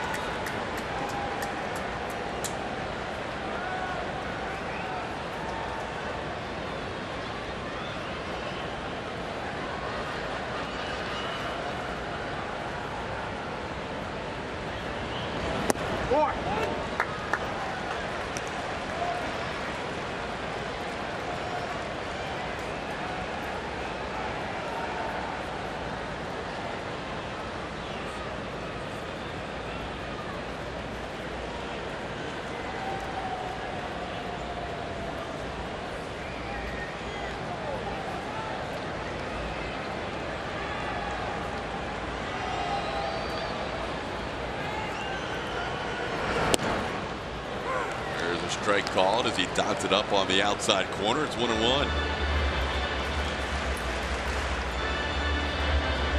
Jackson 71 pitches, 46 strikes.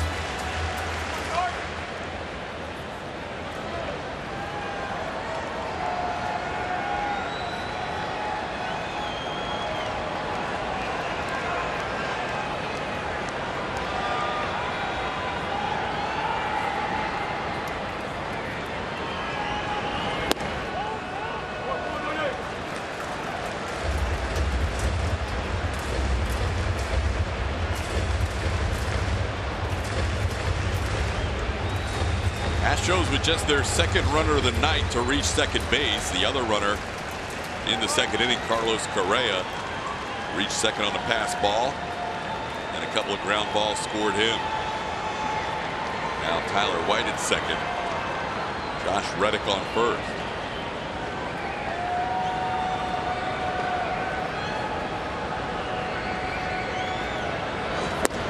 Three and one. Well, if you're Edwin Jackson, you have to think, I know there's bullpen action going. I know Bob Melvin loves to go to the bullpen early. I'm leading 3-1. Am I out if I walk this guy? in the 5th inning with 2 outs? Possibly. You know, you would hope that he's not doing that. But with the way Bob Melvin has done this in the past, it's got to at least be a little concerning, especially if he gives up a hit right now. Yep. He keeps shooting that outside edge and has missed with the last 2. See if George can get a pitch here to drive.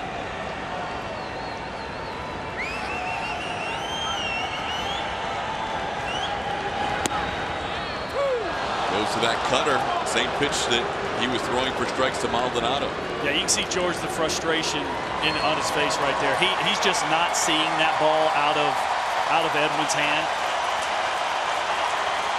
Even though he's got a pretty conventional delivery, George just not picking the ball up and seeing the spin like he would against a different pitcher. Runners will be off. Ball in the gap will tie this game.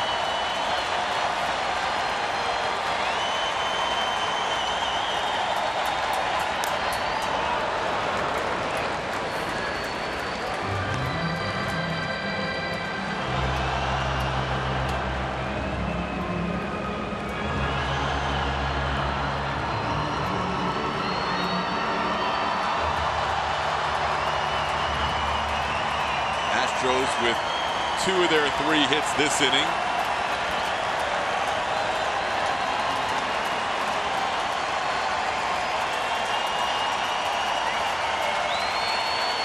Crowd getting into this at bat by Springer.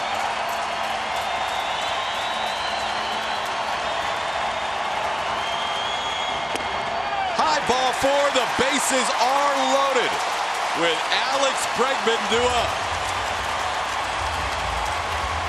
We are going to get a visit from the dugout, but it's the pitching coach, Scott Emerson. So Jackson will stay in this game. No Player Does More is presented by HEB.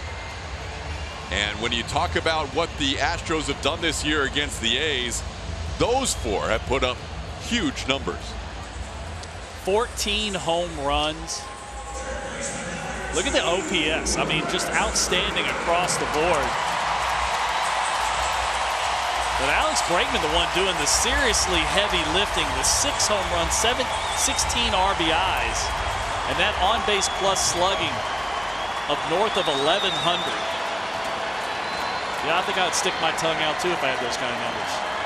16 RBIs in 17 games against the A's.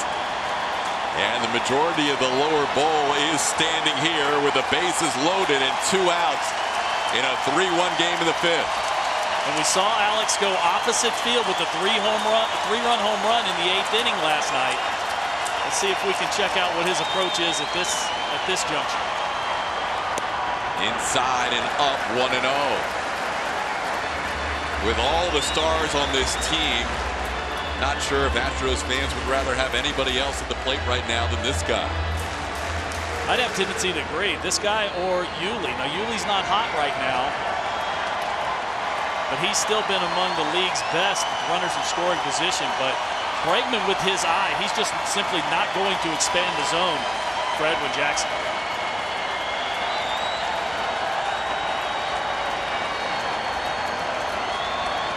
Bregman is grounded out and popped up tonight. And he drives one to left. That ball's going to be down to the wall. 2-run score. Springer heads to 3rd. Tied ball game.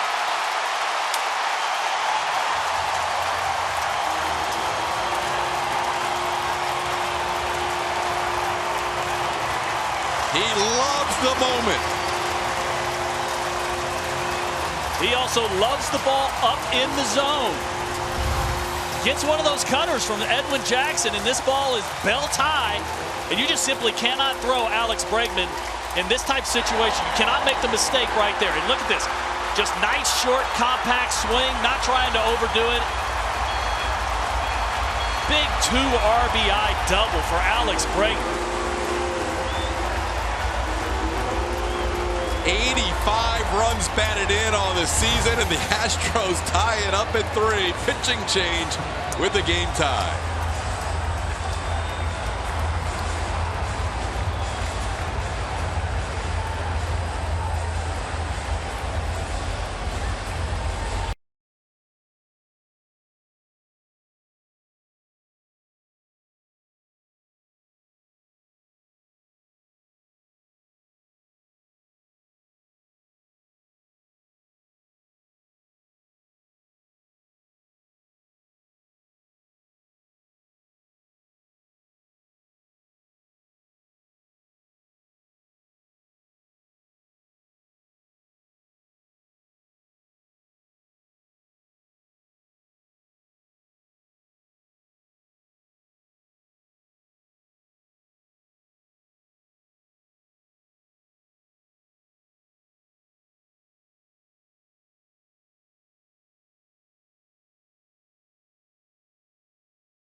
With bases loaded, his third double with the bases full, and he comes through again.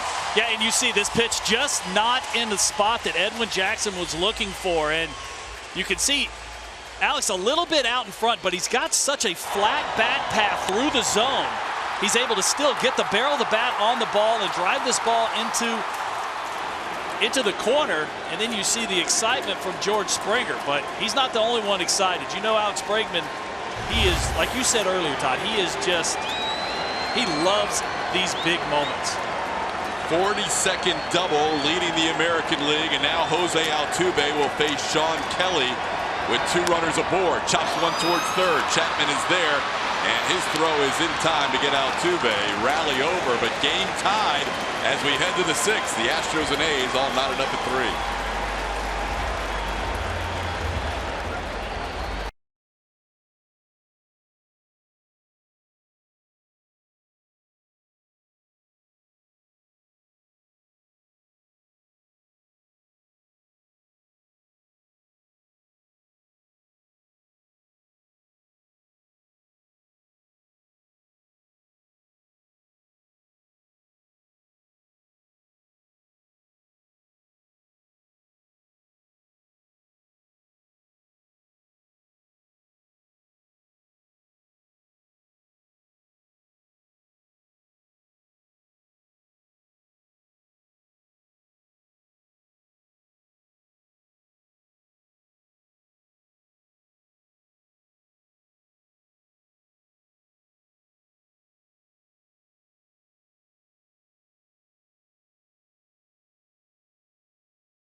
Sportsnet is presented by Rooms to Go. Get interest-free financing during the Labor Day sale. By the new film Operation Finale. Discover the true story of the hunt for Hitler's deadliest lieutenant in theaters August 29th. And by Nissan, innovation that excites. We go to the 6th inning. It's now up to the 2 bullpens. The A's and the Astros tied at 3. Will Harris, who struck out Matt Olson to end the 5th, will also pick up the 6th inning, facing Steven Piscotty, Marcus Semien, and Ramon Laureano. And Will delivers a strike. A couple of ground outs from Piscotty in this game.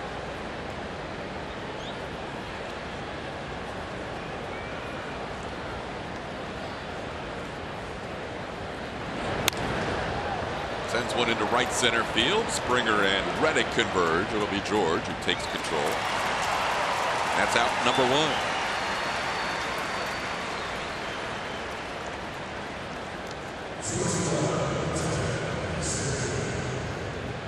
Well, Charlie Morton went 4 2/3 innings. Edwin Jackson goes 4 2/3 innings. Both pitchers give up 3 runs. Here's Marcus Semien. Charlie gave up 3 runs on 1 swing tonight. Semien sends one to left field where Marwin is waiting for it. Pretty efficient so far for Will Harris as he's retired the first 3 batters on minimal pitches. Just 6 pitches and 3 outs so far. Yeah, he's registered a full inning, and that ball right there had just enough cut. It was actually a good swing by Semien, but just enough cut on it to catch it off the end of the bat for a lazy fly ball left. Other than the home run by Matt Olson that scored 3, the other 2 hits tonight allowed by Charlie Morton were by this guy, Ramon Laureano, and they went a total of about 70-75 feet. Yeah, with an exit velocity of like 9. Chopped both of them off the plate. And they ended up just dribbling up the third baseline both times.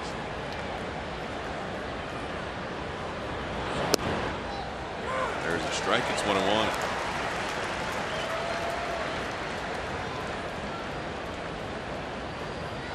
And you see that little bit of late movement on Will Harris's fastball, and this isn't something that he does on purpose. This is just his natural throwing motion.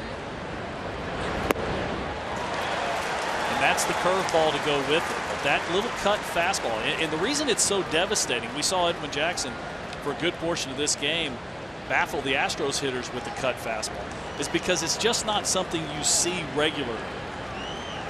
For that ball to actually cut to the glove side of the plate. But you mentioned that with Mariano also, right? Yes. I'm not trying to compare Will to the greatest closer of all time, but some guys have a natural ability to throw the ball with a cut. Yeah, I threw a cut fastball also, and mine was pretty good. It was very good at times, but it wasn't a natural movement for me. I had to force the ball to do it. A guy like Will, a guy like Mariano, that was their natural throwing motion. And like I said, when I played catch with Mariano, I mean, he could be throwing 50 miles an hour, and the ball's still eating me up in my palm because that little bit of late movement, even at that velocity. Laureano now with a full count. It's been impressive since coming up to the Oakland A's. Has that average up to 309 with a couple of those chopping hits. And here he chops one again. This one, though, to Will Harris, who makes the play. Good inning for Will. 1, 2, 3. He retires all 4 batters he faces.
Brought to you by Nissan.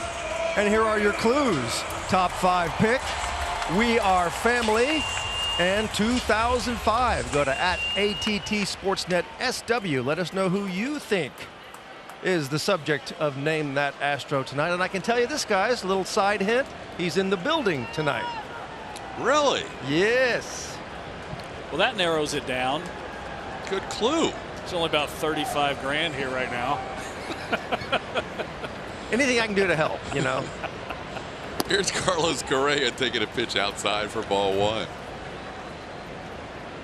Astros tying up the game with 2 outs in the 5th inning on an Alex Bregman 2 RBI double. Correa's been on base a couple of times, a single and a walk, facing Sean Kelly. Kelly needed just 1 pitch to get through the 5th inning, with 2nd and 3rd and 2 outs, came on and retired Jose Altuve on a slider. 34-year-old right-hander, 4-seam fastball slider combination, throws the ball hard. Former Washington National. Correa makes a bid. Simeon a nice play to the backhand and a good scoop at first by Olsen. But he actually got released by the Washington Nationals because he didn't feel like he should be pitching in a a blowout game. Well, he reacted on the mound after giving up a home run, and then he became an Oakland Athletic. Cash considerations, international slot money involved in that deal. And his 9th appearance with Oakland. Last year he battled some injuries, only pitched about half the year. Here's Marwin taking a strike. Well, the reason why Bob Melvin brought him in that situation with 2 guys on and 2 out is he had stranded 9 of 10 inherited runners since being an Oakland Athletic. Now you can up that 2 more. Marwin around the bun and thought he pulled the bat back, but Jordan Baker said he made an attempt, and he's down to the count 0-2.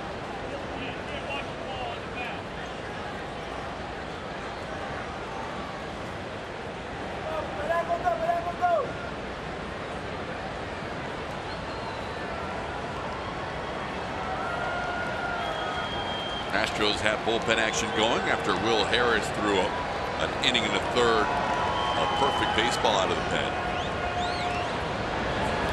Marwin goes down. Kelly picks up a strikeout, and there's 2 away. Purchase 2019 season tickets now and get great benefits, including guaranteed tickets for the 2018 postseason. For more information, visit astros.com/postseason or call 1-877-9-ASTROS. Ryan Presley is warming up in the Houston bullpen in a tie game.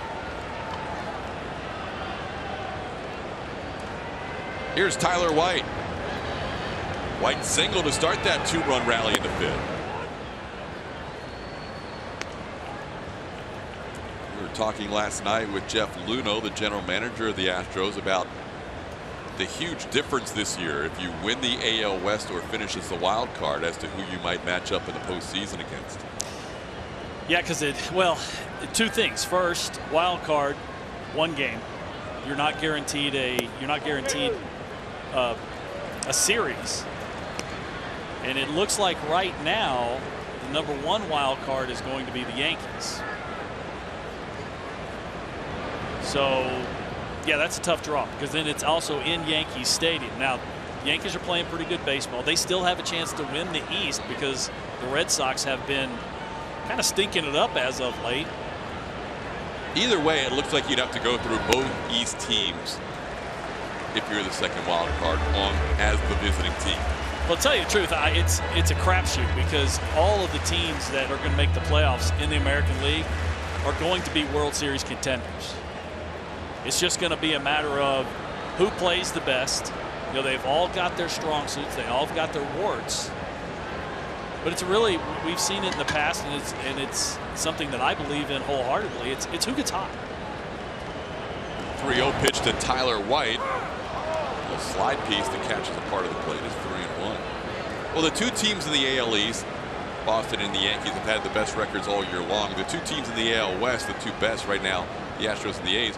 Those 4 teams, New York, or Boston, New York, Houston, Oakland, all have a better record than anybody in the National League. But the difference is the Indians are getting hot. The Indians are also getting healthy.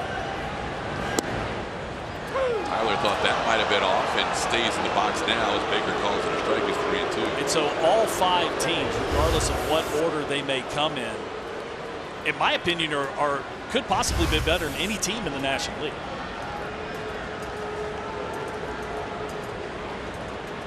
Indians winning tonight 8-1.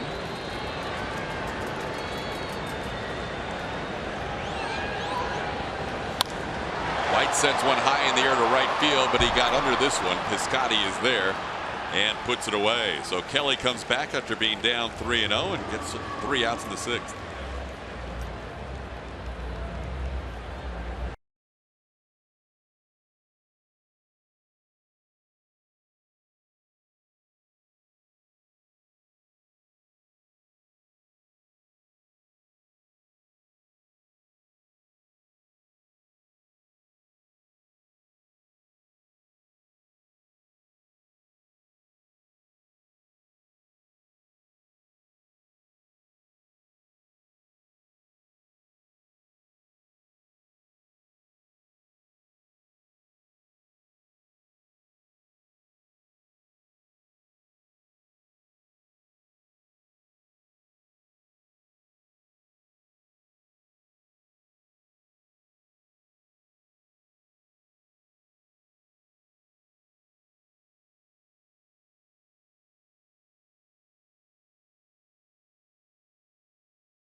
Astro. You've had about 30 seconds to think about it, so here are your clues. Top 5 pick, We Are Family, 2005. Who is it? Scrap Iron, Phil Garner, the 3rd overall pick by these Oakland A's in 1971. Member of the 79 Pirates World Series champions, the We Are Family team, and managed the Astros to their first World Series appearance in 2005. Also played for the Astros, of course, in the 80s. Those 04-05 teams, guys, that had bad first halves, great second halves, sort of mirrored that Scrap Iron image. They never gave up. Great pitching on those teams. Phil Garner, great guy. Love Scrap Iron. There he is. He's the salt of the earth. I know Phil well, just being around here in the Houston area, golf tournaments, stuff like that. Loves baseball. Seen him around amateur baseball, to tell you the truth. Him out following his grandson.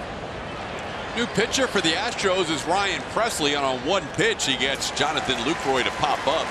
Alex Bregman takes care of it for the first out. Ryan Presley, 29-year-old right-hander, in for his 64th appearance here in 2018. Big-time power fastball's got a cutter and a curve, and my opinion, I love his curveball. The fastball-curveball combination. We saw him last night. He threw a scoreless inning in the win last night, and just a devastating big downer breaking ball to go with that high-velocity fastball. He has appeared in by far more games than anybody else in this Astros bullpen, the majority of those coming as a Minnesota Twin. But 64 appearances now. Next closest, Will Harris, just celebrated his 34th birthday with a strong inning and a third. That was his 52nd appearance. That was that curveball, or I think he calls it a slider. To me, it's a curveball. That's that breaking ball that I was talking about. It's got such good downward action that when he gets it down in the zone, you just almost simply can't get under it and get it in the air.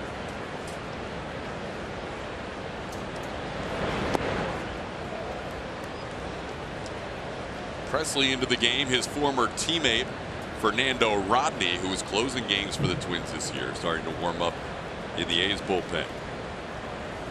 There is Fernando, always with that hat a little tilted to the side.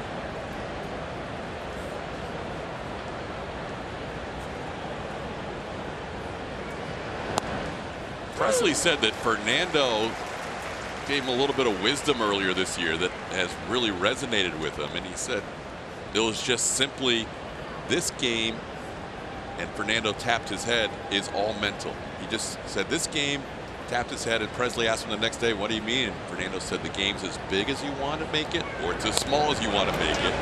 It's how you control the moment.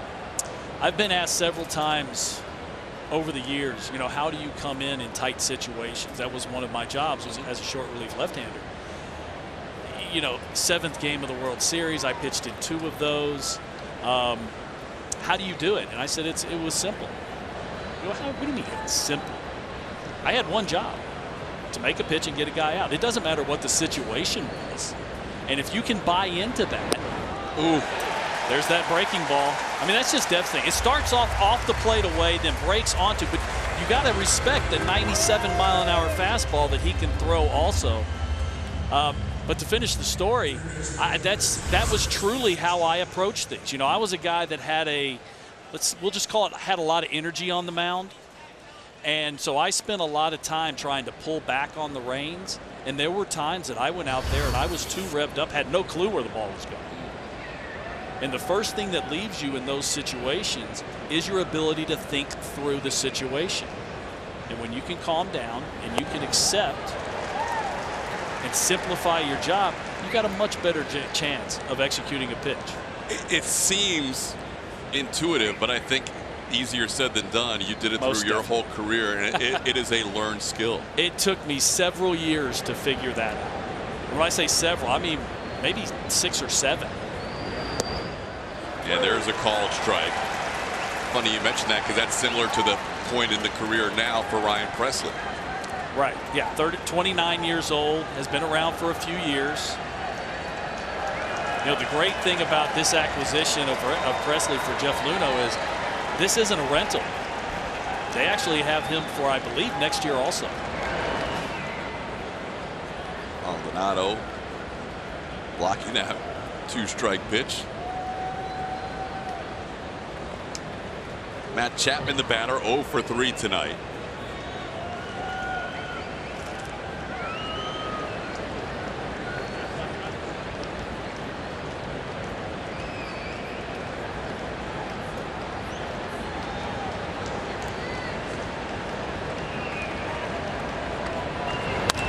On the ground to Altuve, Jose will make the play. Ryan Presley, another perfect inning. 7th inning stretch time, tied at 3.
Have done their share of damage with the long ball this year against the A's bullpen, as good as they've been.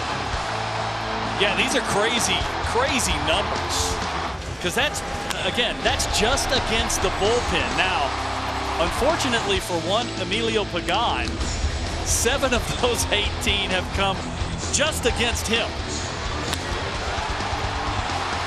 But some big swings and some big situations, and you know, we know this Astros team has power.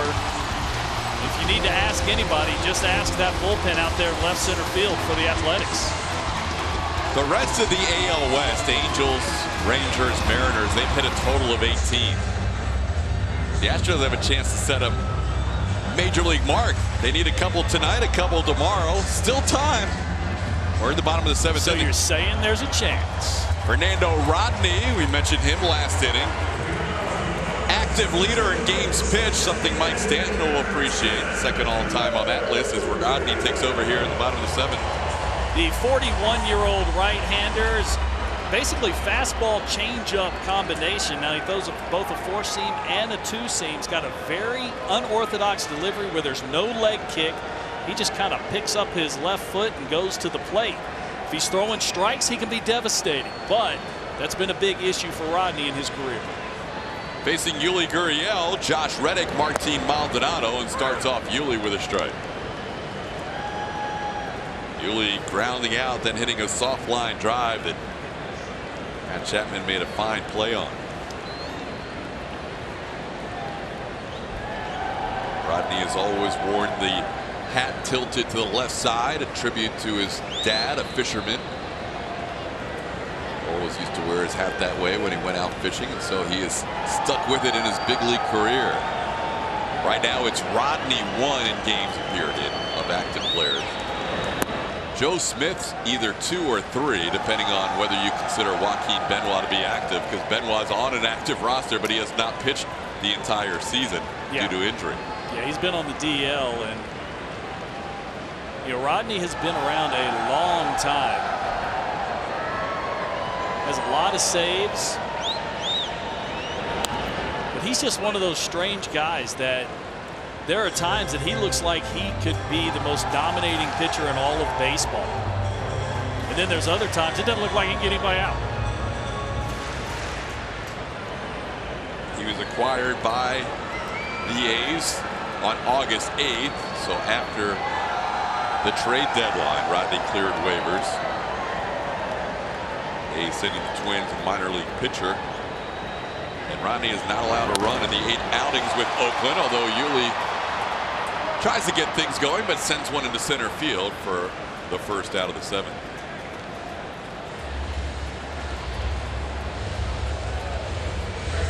I'll bring up Josh Reddick.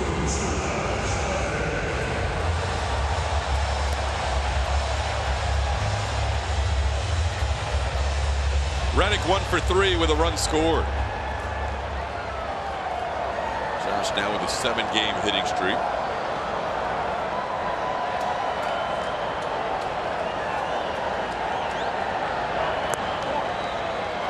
Astros on their active team only have 1 extra base hit against this guy.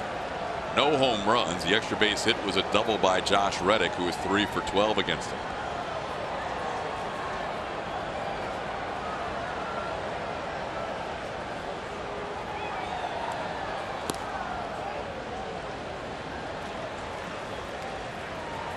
Rodney was closing games with Minnesota, now relegated to a setup role.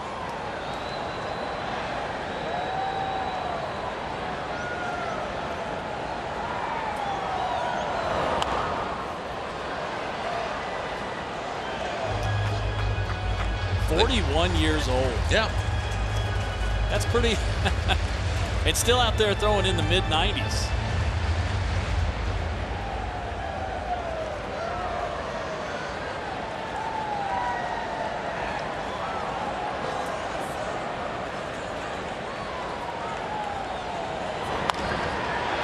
Reddick sends one to left field. Send Martini back to the track, but he'll have a play for out number 2. Watch the Astros your way by downloading the AT&T Sportsnet app from iTunes or Google Play, or visit AT&TSportsnet.com to stream on your computer. Log in with your cable account and you're all set.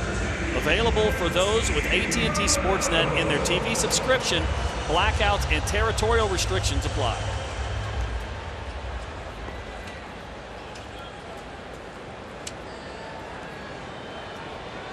Working that out right now. 2 out, space is empty. Here's Martin Maldonado.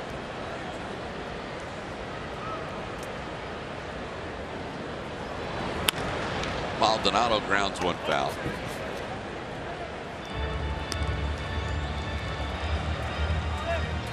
Number of years with the Tigers to start his career. Rodney was there from 2002 through 2009.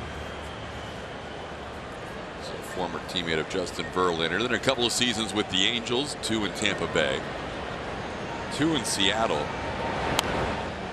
and then the last 2.5 seasons, Cubs, Padres, Marlins, and Diamondbacks, until this year with the Twins and the A's. So Joe Smith has 743 appearances. Where is Rodney? Rodney came into the season with 828. So he's approaching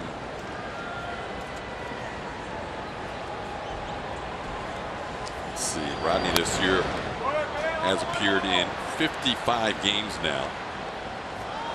So he's at 883. Wow, that's a lot of ball games. Your number? 1178. I mean, these days, what do you consider 1178? How many guys have as many as Rodney, would you say, off the top of your head, roughly? We'll have to, you mean overall? Well, overall games pitched. We'll have to continue this conversation in the next inning, but that's a lot of games pitched as we head to the 8th in a tie game.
Occidental Petroleum. The best fireworks show in town will be synced to season chart toppers music. Visit astros.com/Friday nights for tickets.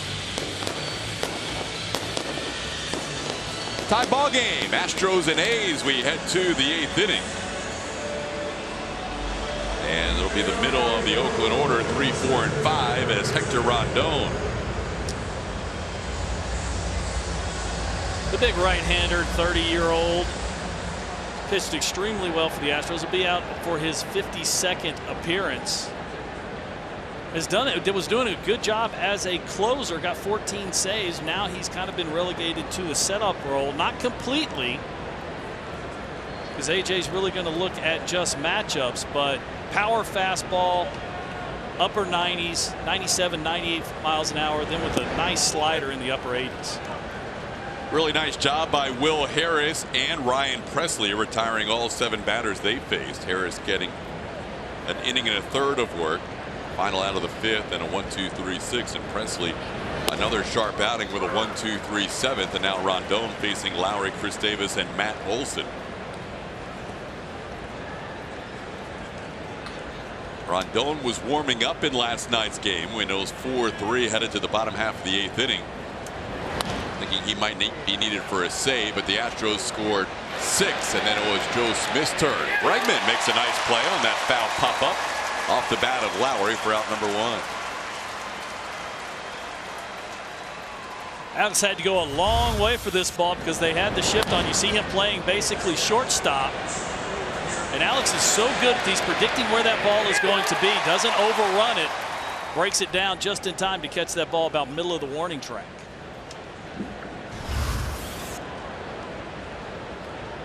But the key for him getting over in a situation like that is he doesn't drift. He runs hard and then slows down instead of trying to time it. Get over there as quickly as you can. Get camped underneath that ball if at all possible. Here's Chris Davis. Davis 0 for 2, was hit by a pitch and scored a run. He was nicked on a fastball by Charlie Morton, preceding the 3-run home run by Matt Olson. That's all the A's runs, that 3-run shot in the 3rd inning.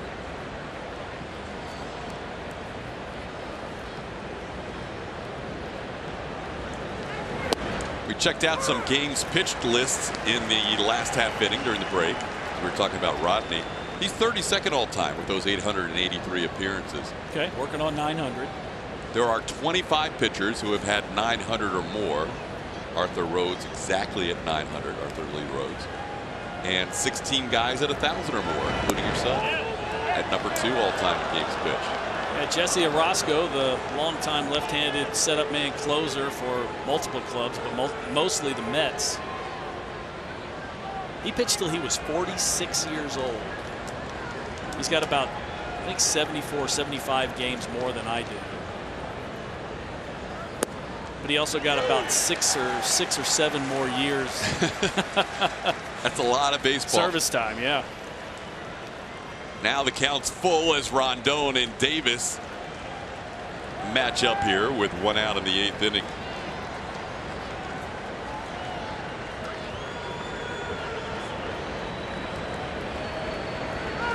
Struck him out. Rondon picks up a big strikeout of Chris Davis. This pitching performance is powered by Kubota. We're going to take a look at tomorrow's starter, Dallas Keuchel, in his last 4 starts. He's been outstanding. Really, from the All-Star break on, he has been very, very good. There's been a start in there or 2, but over his last 4, 2-1 with a .80 ERA, has really remembered what makes him successful, and that's that 2-seam fastball, changeup, breaking ball combination, not spending so much time trying to jam those right-handers, keeping that ball on the ground with that good sinker.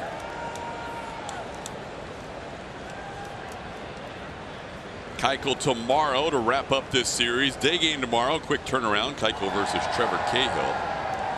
Astros saw Cahill on that last road trip that started out in Oakland.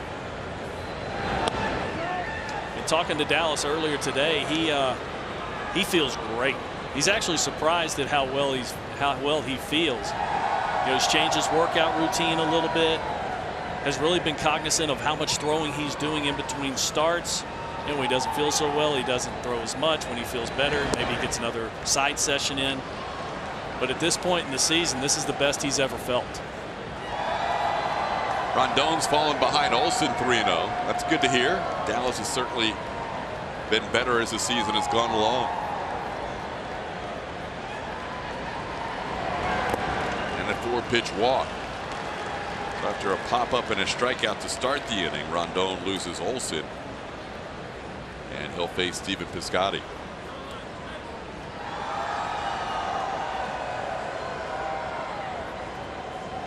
Piscotty 0 for 3, a couple of ground outs and a flyout. I want to say Rondon pitched around Olsen right there, but with the right-hander Piscotty on deck, I just don't think he was really going to give him anything to drive after the big home run there in the third inning, being the only runs the Oakland Athletics have tonight.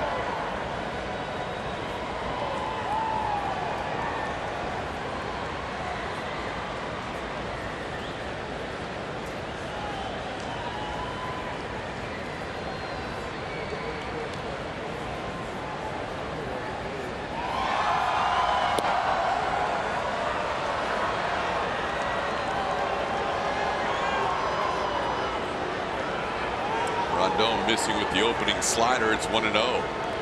5 straight out of the zone. 7 hits combined. A's have 3. Astros have 4 in this 3-3 game.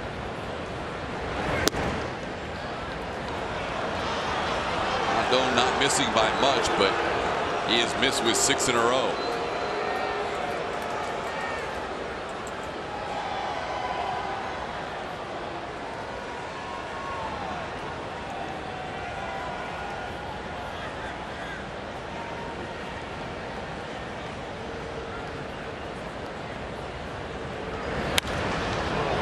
Fly ball towards the rafters here at Minute Maid Park.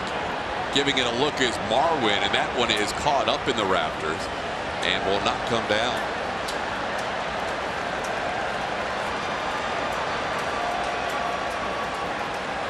Marwin was giving it a look near the foul line. The fans are having a laugh. That was the old ball that went up and never came down. That's a first for me.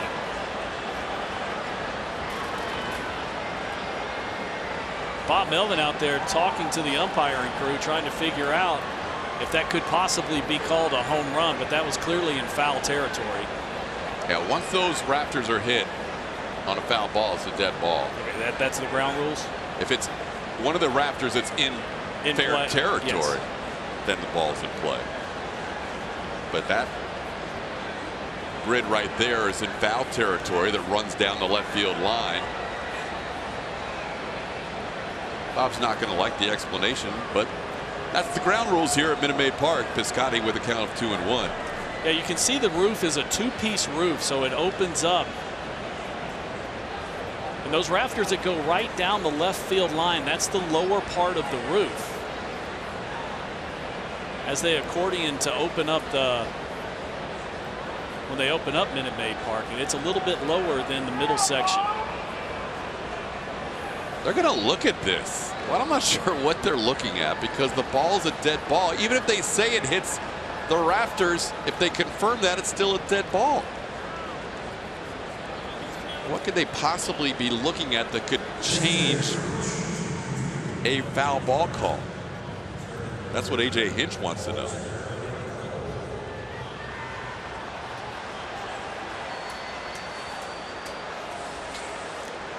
And then the other question would be, is there a camera angle that actually has the ball making contact with the roof? And I don't think there is. Even if we had that angle, my point is, this is, what are you reviewing? It's a foul ball. Yeah. So even if we have the angle that shows it hitting that support system right there, that beam, then it's still a foul ball. I'm not sure exactly where the argument is for Melvin. I think, Todd, you should go up there and find that ball and show us exactly where it hit. What do you think?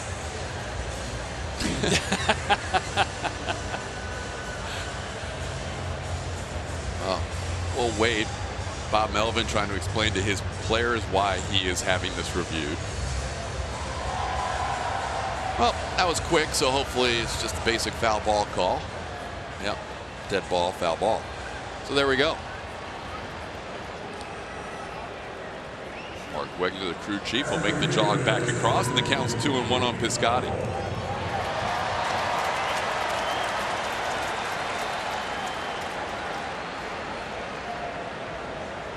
Yep, way up there.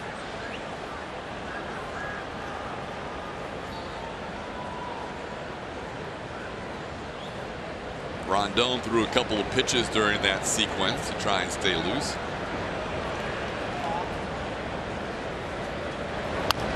And now it's 2-2.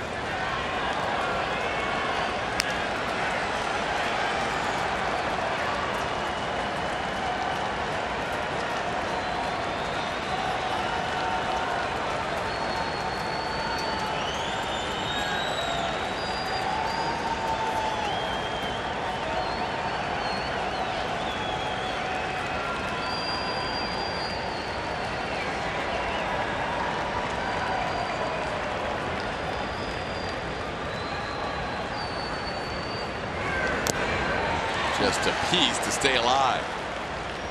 Astros in the bottom half of this inning will have the top of their order due up. George Springer, Alex Bregman, Jose Altuve.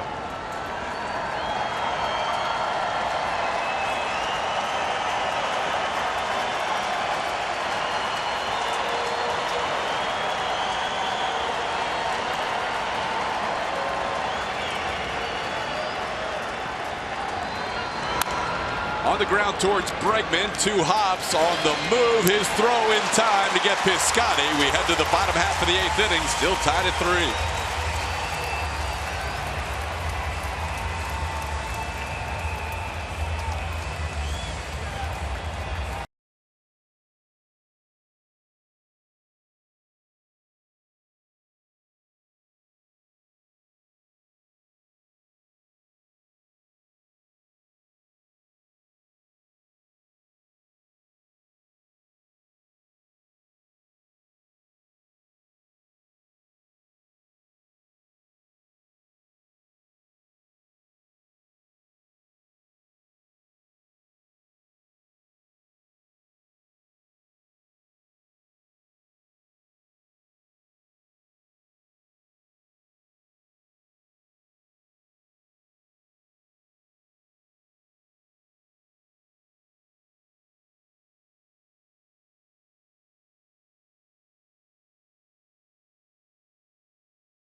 On this Twitter Tuesday, talking about celebrations, we asked you which of the Astros celebrations last night was your favorite.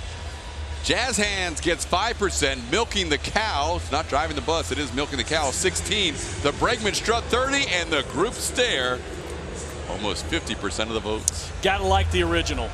The OG. That's right. Over 1,500 votes tonight. Nicely done by our viewers in our Chevy Stroh poll. The group stare. People voicing their opinion. Hashtag Dugout Stare Challenge. Look it up on Twitter. You'll find a lot of people throughout the Houston area. Yeah, we got elementary schools doing it, classrooms. Awesome. See co-workers, news teams, hospitals, police departments. District 5 got it rolling. Juris Familia, the new pitcher, bottom of the 8th. Former Mets closer, 28-year-old right-hander, going to throw a 2-seam and 4-seam fastball, high 90s. No real drop-off between the two. Slider is going to be his main off-speed pitch. He does throw a split, but doesn't throw it very often. A lot of times his slider looks like a split, but everything that comes out of this dude's hand is hard. We'll see if George Springer can turn one of those pitches around as he bats for the 4th time tonight. A couple of strikeouts and a walk. There is 96 in on the ribs of Springer, who had the jackknife out of the way. Well, if you're not awake, that will definitely wake you up. And that was the 2-seam fastball, so it wasn't just inside, it was also chasing George, but luckily he was able to get out of the way. Well, he could have got the jersey and then it wouldn't. That's basically what Chris Davis did tonight. George chops one foul. Springer's never faced Familia in a regular season game. They may have gone head-to-head down in West Palm and Port St. Lucie, where the Astros and Mets have their spring training.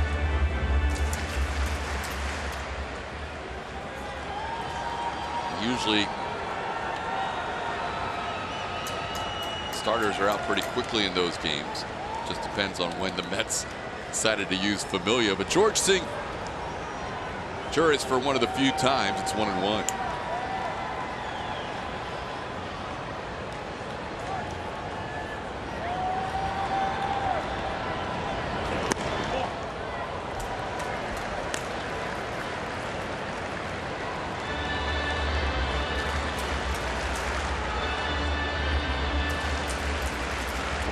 Game, bottom half of the 8th inning. Familia on for the A's. Roberto Osuna warming up for the Astros. Edwin Jackson 4 2/3. Sean Kelly an inning and a third. Fernando Rodney an inning.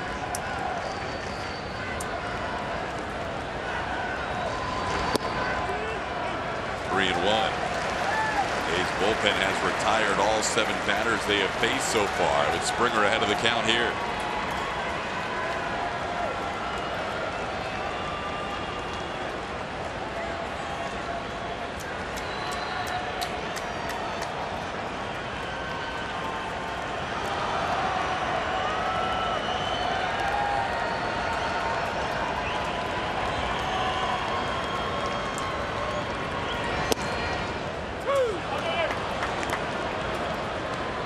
Counts full.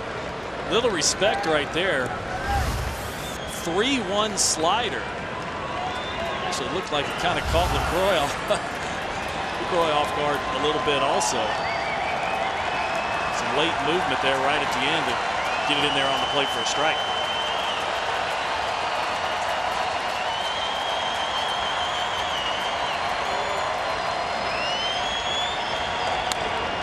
George, little flare into right field. That's going to drop for a base hit. George Springer, our leadoff runner here in the bottom half of the 8th inning. You know, this is a little bit more special after that first pitch. It almost got George in the ribs. 3-2 slider, supposed to be away. He hangs it up and in, but George, with kind of the emergency swing, catches the ball way up on the pine tar. But George strong enough to flare it over Matt Olson's head there at first base. George Springer will take a bucket load of hits like that. Crowd reacting to the announcement of Alex Bregman. Here's the guy who last night separated the game. It was 4-3 in the 8th. His 3-run home run made it 8-4. Excuse me, it was 5-4 in the 8th. His home run made it 8-4 tonight. He tied the game up with 2 outs and the bases loaded in the 5th.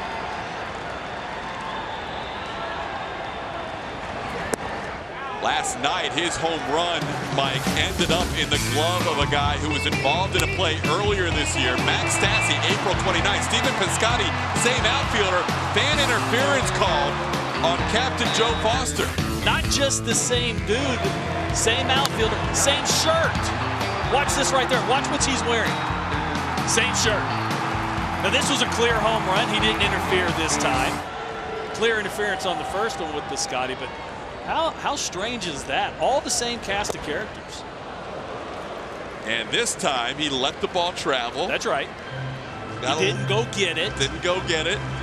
And Captain Joe Foster said, "Hey, Breg, you made my hand bleed, but I'm so proud to catch your 25th." We talked about it last night, a little tip drill action. He bobbled it, but he held on. The odds of the same outfielder and the same fan, one a fan interference, one a home run. I have no idea. Billions to one. See if Bregman can hit one in that direction again or anywhere hard here. Up the middle works. That's a base hit. Springer going first to third. Laureano's throw. He is out at third base. Bregman goes into second. George trying to test the arm of Laureano. And Laureano made a strong throw for out number one. Luckily, Alex Bregman goes to second on the throw to third. But Laureano with a good arm, and he charges this ball hard. Watch him come up firing. And George being aggressive. This is exactly what A.J. Hinch wants the Astros base runners to be, but occasionally they're going to be over-aggressive, and that was the case here. You see Chapman with a little bit of a tough play, kind of a long hop, and had to get by George Springer to pick it at third base, but clearly out on the call. Fourth outfield assist for Laureano in 17 games with the A's. He had 13 at AAA Nashville this year. And one of the reasons we have the red light on the outfield defensive rankings presented by GMC earlier tonight. But you got to love the aggressiveness, and the Astros still have a runner in scoring position for Jose Altuve. Strike call. There it is, the red light for Laureano. And, you know, it's not just that he throws the ball well. He charged the ball hard. He came up clean. George made him make a play, and he was clearly out. But if he bobbles it at all, George is safe at third. You got first and third, nobody out. He has an unusual stance in the outfield. I don't know if he does that on every pitch, but he's kind of not square to the plate. Most outfielders have their body square, and he's kind of got himself staggered and offset. Well, every player goes to one side better than the other. And so he may be compensating because he's better off, let's say, going to his right than his left. Slowly hit towards third, and that's going to go foul. Bregman hustling in case it stayed fair.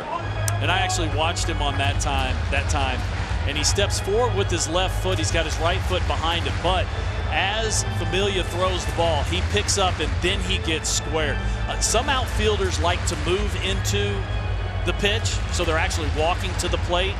But the key is you have both feet on the ground when the ball gets to the plate so you can make your move. But most outfielders don't want to just be stationary and then have to try and react. They want to already have their body moving.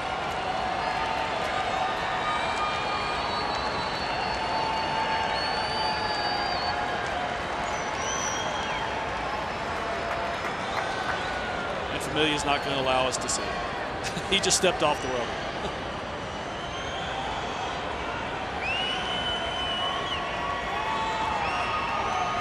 Jose down in the count. Looking for his first hit tonight. Couple of ground outs and a strikeout.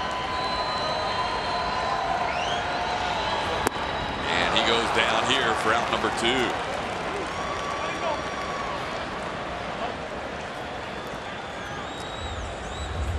Here's Laureano in center field. You see he's got that right foot behind, but when he picks up that right foot and it hits the ground, that's about the same time the ball gets to the plate.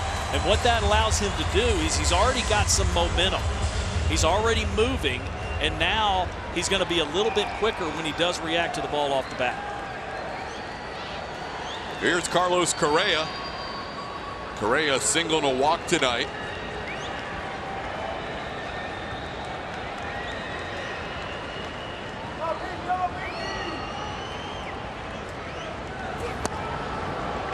Carlos hasn't hit for a high average since coming off the DL. He has been able to drive in some runs and RBI in 4 of his last 6 games. And none bigger coming off the DL than this one here. Runner on second base with 2 outs in the bottom of the 8th inning.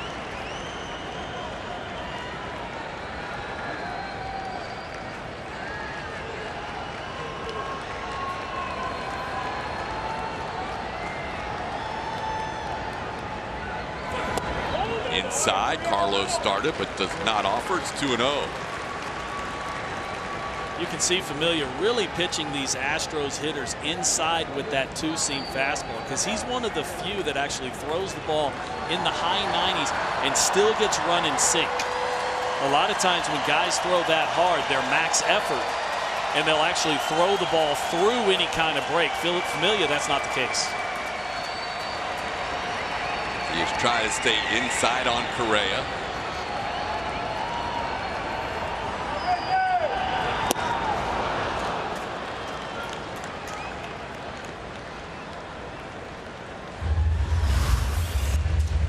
And after going inside, the slider,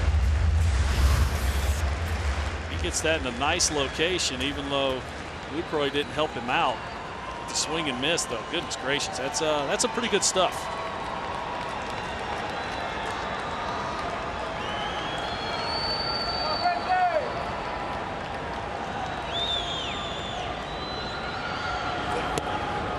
Inside again, all three misses to Correa have been in off the plate. It's 3-1.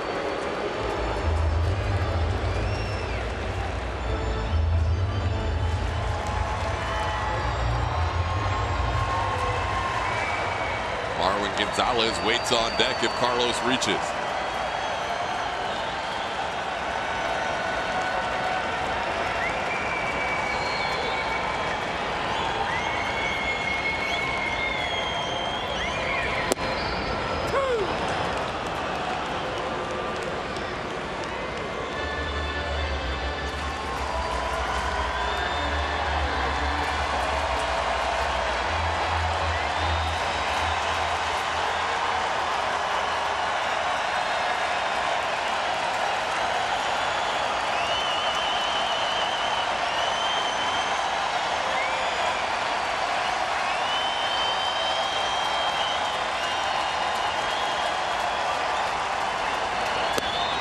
Third strike. That'll do it for the 8th. We head to the 9th, all tied at 3.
Good one tonight. A's and Astros battle for first place in the American League West. Astros winning last night to push their lead to 2.5 games. A's led tonight 3-1. Astros tied it up in the 5th, and here we are, same score, tied at 3, with Roberto Osuna taking over in the 9th. With no save, the Astros closer will be facing this A's team in the 9th inning here, the 23-year-old right-hander. Mid to upper 90s fastball, cutter, slider. He's pitched in 9 games as an Astro with an even 2 ERA. Marcus Semien, Ramon Laureano, and Jonathan Lucroy, 7, 8, and 9 in the A's lineup. Astros have used Will Harris for an inning and a third, Ryan Presley for an inning, Hector Rondon for an inning. Those 3 guys combined to retire 10 of the 11 hitters they faced. Only a walk with 2 outs to Matt Olson.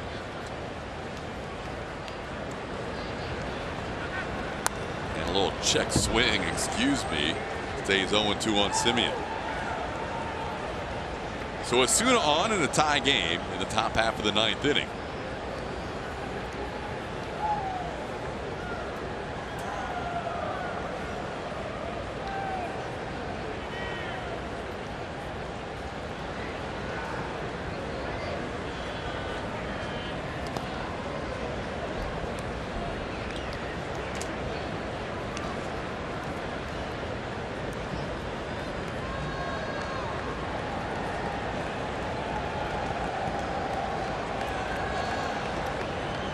Semien is walked, grounded out, and flied out.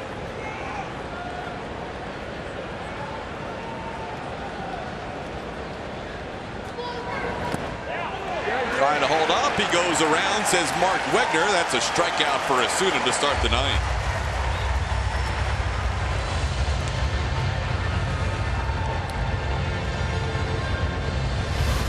Osuna's got some pretty serious weapons. And all of his off-speed pitches are plus. And you can see how far outside that pitch is. But with all the fastballs he had thrown, Semien just has to commit to this pitch thinking it's a fastball. It's a breaking ball down and away for the strikeout. This is Osuna's 10th game as an Astro. Has pitched 9 innings prior to this in 9 games and allowed 2 runs. Faces Ramon Laureano. Laureano has tapped the ball either on the plate or in front of the plate all 3 times tonight. Has 2 singles out of it and a comebacker to Will Harris to end the 6th. What's the old saying? Tomorrow they're line drives in the box score. Yeah, 2 for 3 night worth throwing out George Springer. And the hardest hit was the 2-hopper he hit back to the pitcher. Right. The Astros going to Osuna here, and the A's have Blake Trinan warming up in their bullpen.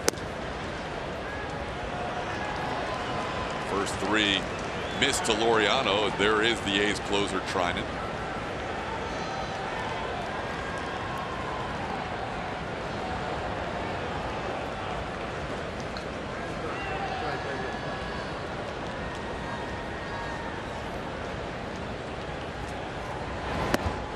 Ball 4. 4-pitch walk to Laureano, who's on base for the 3rd time tonight.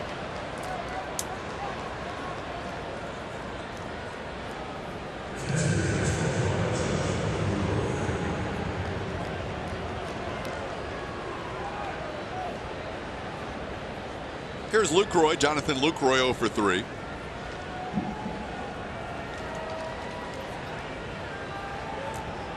Laureano stole a base in the 4th inning. He is 4 for 4 this year in steals.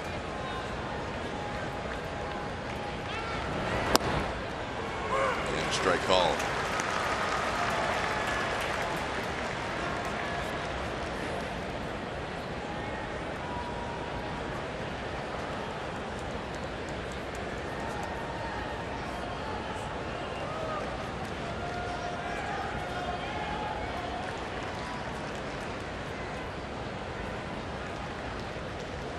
Each manager does it differently, but tie game, there's a difference going to your closer in a tie game, home and road. Yeah, when you're at home, there is no save. So it's pretty standard operating situation that you get your closer in there. Most of the time your closer is, if not your best reliever, one of your best relievers. So all you're trying to do is extend the game into extra innings.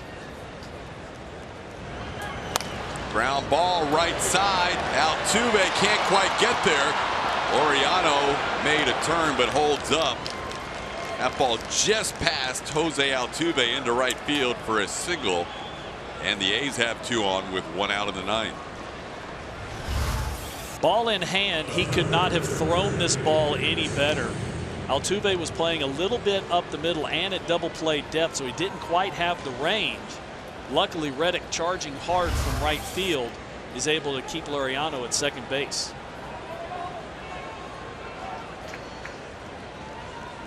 So now the top of the order, Nick Martini. Martini 0 for 4, robbed of a base hit on a great play by George Springer back in the third.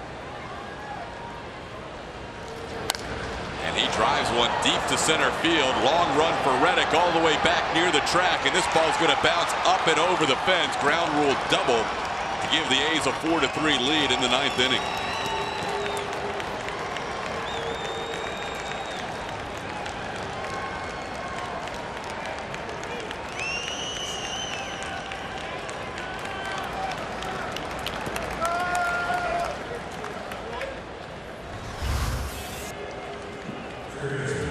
Fastball, well, right down the middle to Nick Martini. Kind of guessing first pitch fastball, but leadoff walking Laureano on 4 pitches was really the issue here, not the hit to Lucroy. Just guessing first pitch fastball, and Nick Martini didn't miss it. Yeah, that walk, the 6th issued by Astros pitching tonight. 1 out and nobody on, and a 4-pitch walk to the 8-hitter Laureano helps set the table, and now it's 1-0 to Chapman. Chapman tried to hold up. Counts 1 apiece.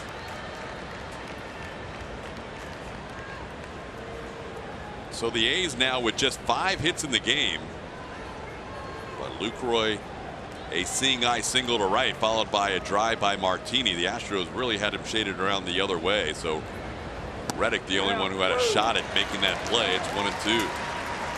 Yeah, that ball was just to the right of straightaway center field. But the only one even anywhere close was Josh Reddick. Thought he might have had a track on it, but that ball just kept carrying to center. Osuna looking for the strikeout here with 2nd and 3rd and 1 out.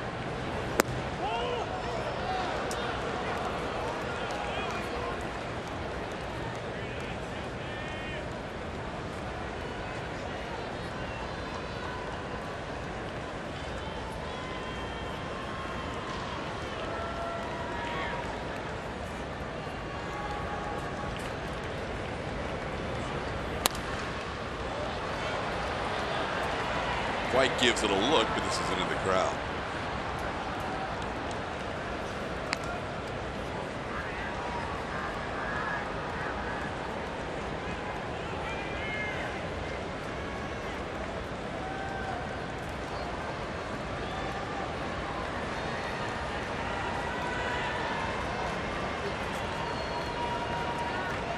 Osuna trying to keep this at a 1-run game. As good as Trinan has been this year, he has not been perfect in saves, including one here in Houston earlier this year. Didn't get much help defensively in that one, but a blown save nonetheless. 32 of 36 this year in save opportunities. First things first, Osuna trying to keep this game at 4-3, and the count's full on Chapman with Jed Lowry on deck.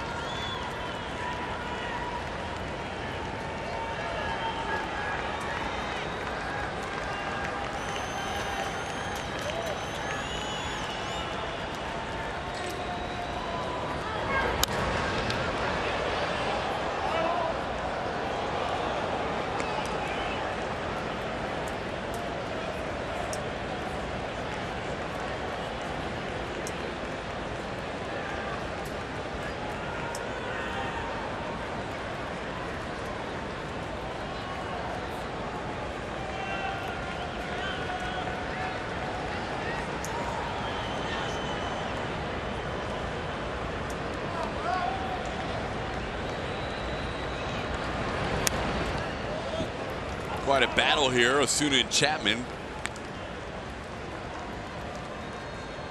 Walk, single, double to the last 3 batters.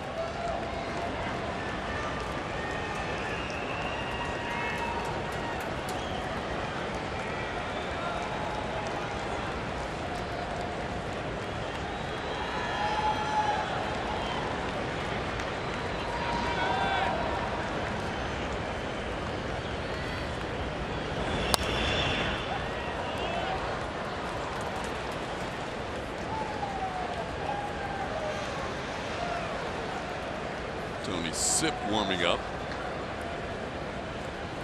10th pitch of this at bat coming up, in 21 pitches in the inning so far for Osuna.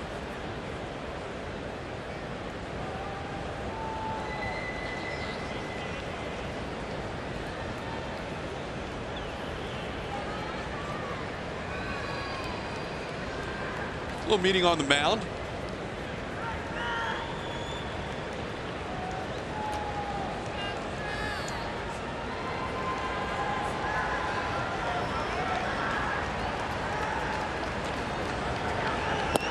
Froze him. What a pitch by Osuna. 2 outs in the inning. Osuna had thrown Chapman just about everything he had. Threw him a changeup, 3-2. Threw him a high fastball, 3-2. Then he goes to the front door cutter. You see that ball work its way back. It might have been off the plate just a little bit too close to take. And you see that ball work its way back to the plate. That's a big pitch for Osuna right there in the Astros.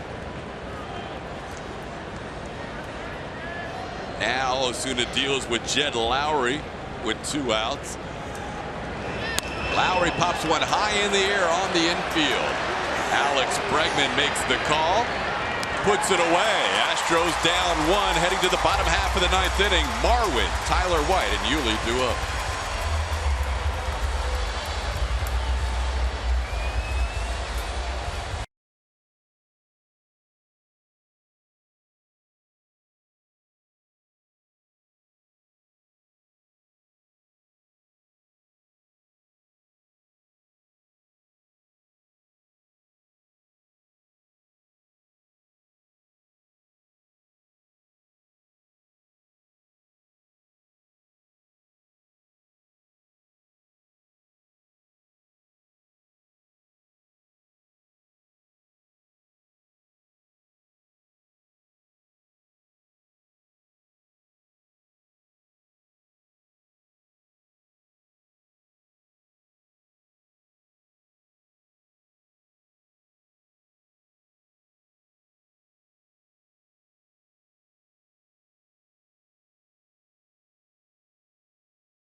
Toyota, let's go places. And by Shoppers John Deere, your local John Deere dealer with 8 area locations. Bottom half of the 9th inning, Astros need a rally against one of the game's best out of the bullpen. A's are 26-10 in 1-run games this year, the best record in the major leagues. Thanks in large part to the guy who takes over here, Blake Trinan. 30-year-old right-hander. Fastball, 4-seam and 2-seam and slider are basically 3 pitches, but he's going to throw the ball pretty near 100 miles an hour. He had a 13-inning scoreless streak snapped on Thursday, and he's not allowed a run in 26 of the last 29 appearances. Lowest ERA of any reliever in baseball will face Marwin Gonzalez, Tyler White, and Yuli Gurriel. Marwin came through with some heroics for the Astros in San Francisco when they were down in the 9th inning. That was down to the final out. Here he leads things off. Tyler White also came through with some heroics in that quick 2-game trip to San Francisco. His home run came in the 8th inning. Down 4-3, bottom of the 9th. Marwin takes a strike. Marwin's happened on August 6th, so a 3-run shot. That was a big swing for the Astros in a big ballpark out at AT Park in San Francisco. And you can see from his reaction that was one that I think the Astros feel like they stole from the Giants. Stole both of those games, really. 2 big swings gave him a W both times, and Marwin taps one back to Trinan, who underhands for out number 1.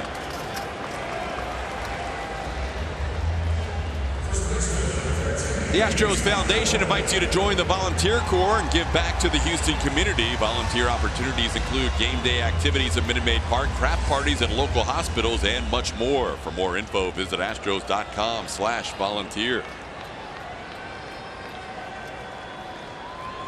Here's Tyler White, 1 for 3, RBI ground out and a run scored. Singleton scored in the 5th inning.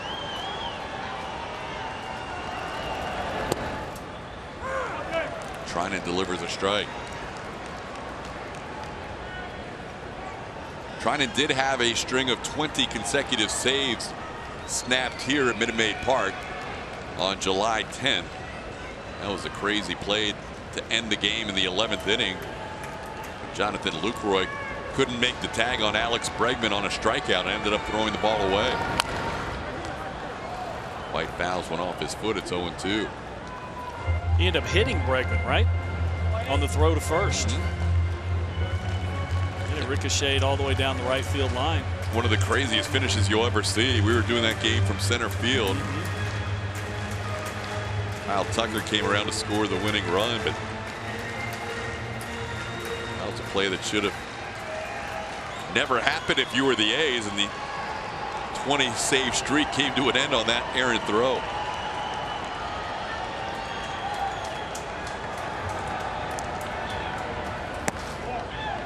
One and 2 to Tyler.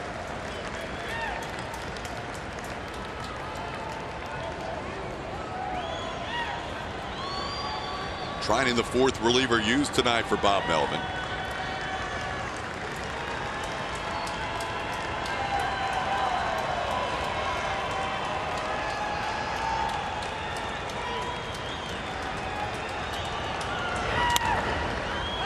Popped him up on the infield, all 3 converging. It's Simeon who takes charge and makes the play for out number 2.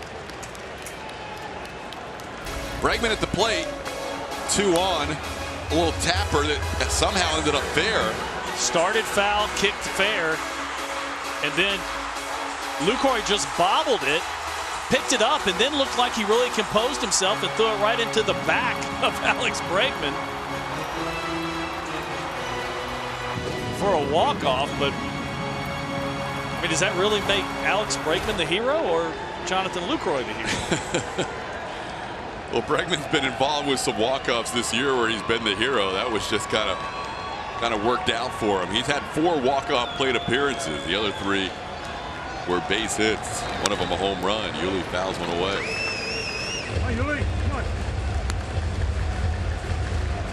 Yuli 0 for 3 tonight, has an 8-game hitting streak on the line. Astros with 6 hits tonight. Bregman has 2. Springer, Correa, White, and Reddick the others.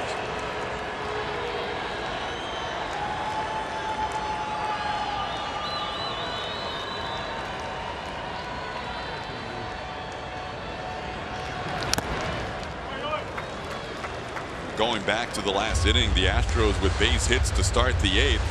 Springer taking a calculated risk. I don't think AJ is going to have any issue with that afterwards because it took a perfect throw to get him at 3rd.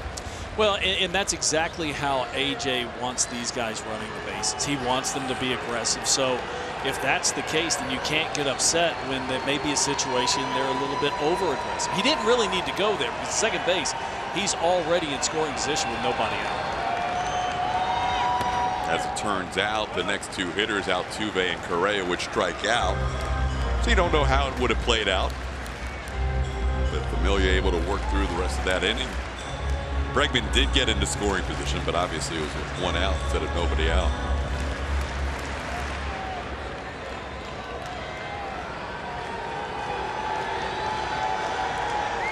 Yuli trying to keep this game alive. Astros winning last night 11-4. And the A's have come back to win tonight 4-3 as Trinan picks up a strikeout to end the game. A's scoring a run in the top half of the ninth. They have won another one-run game. They continue to be the best team in baseball with the highest winning percentage of one-run games. They are now 27-10 in one-run games this year. So the Astros now a game and a half ahead of Oakland in the American League West, and we'll have more coming to you, including the post-game show after this.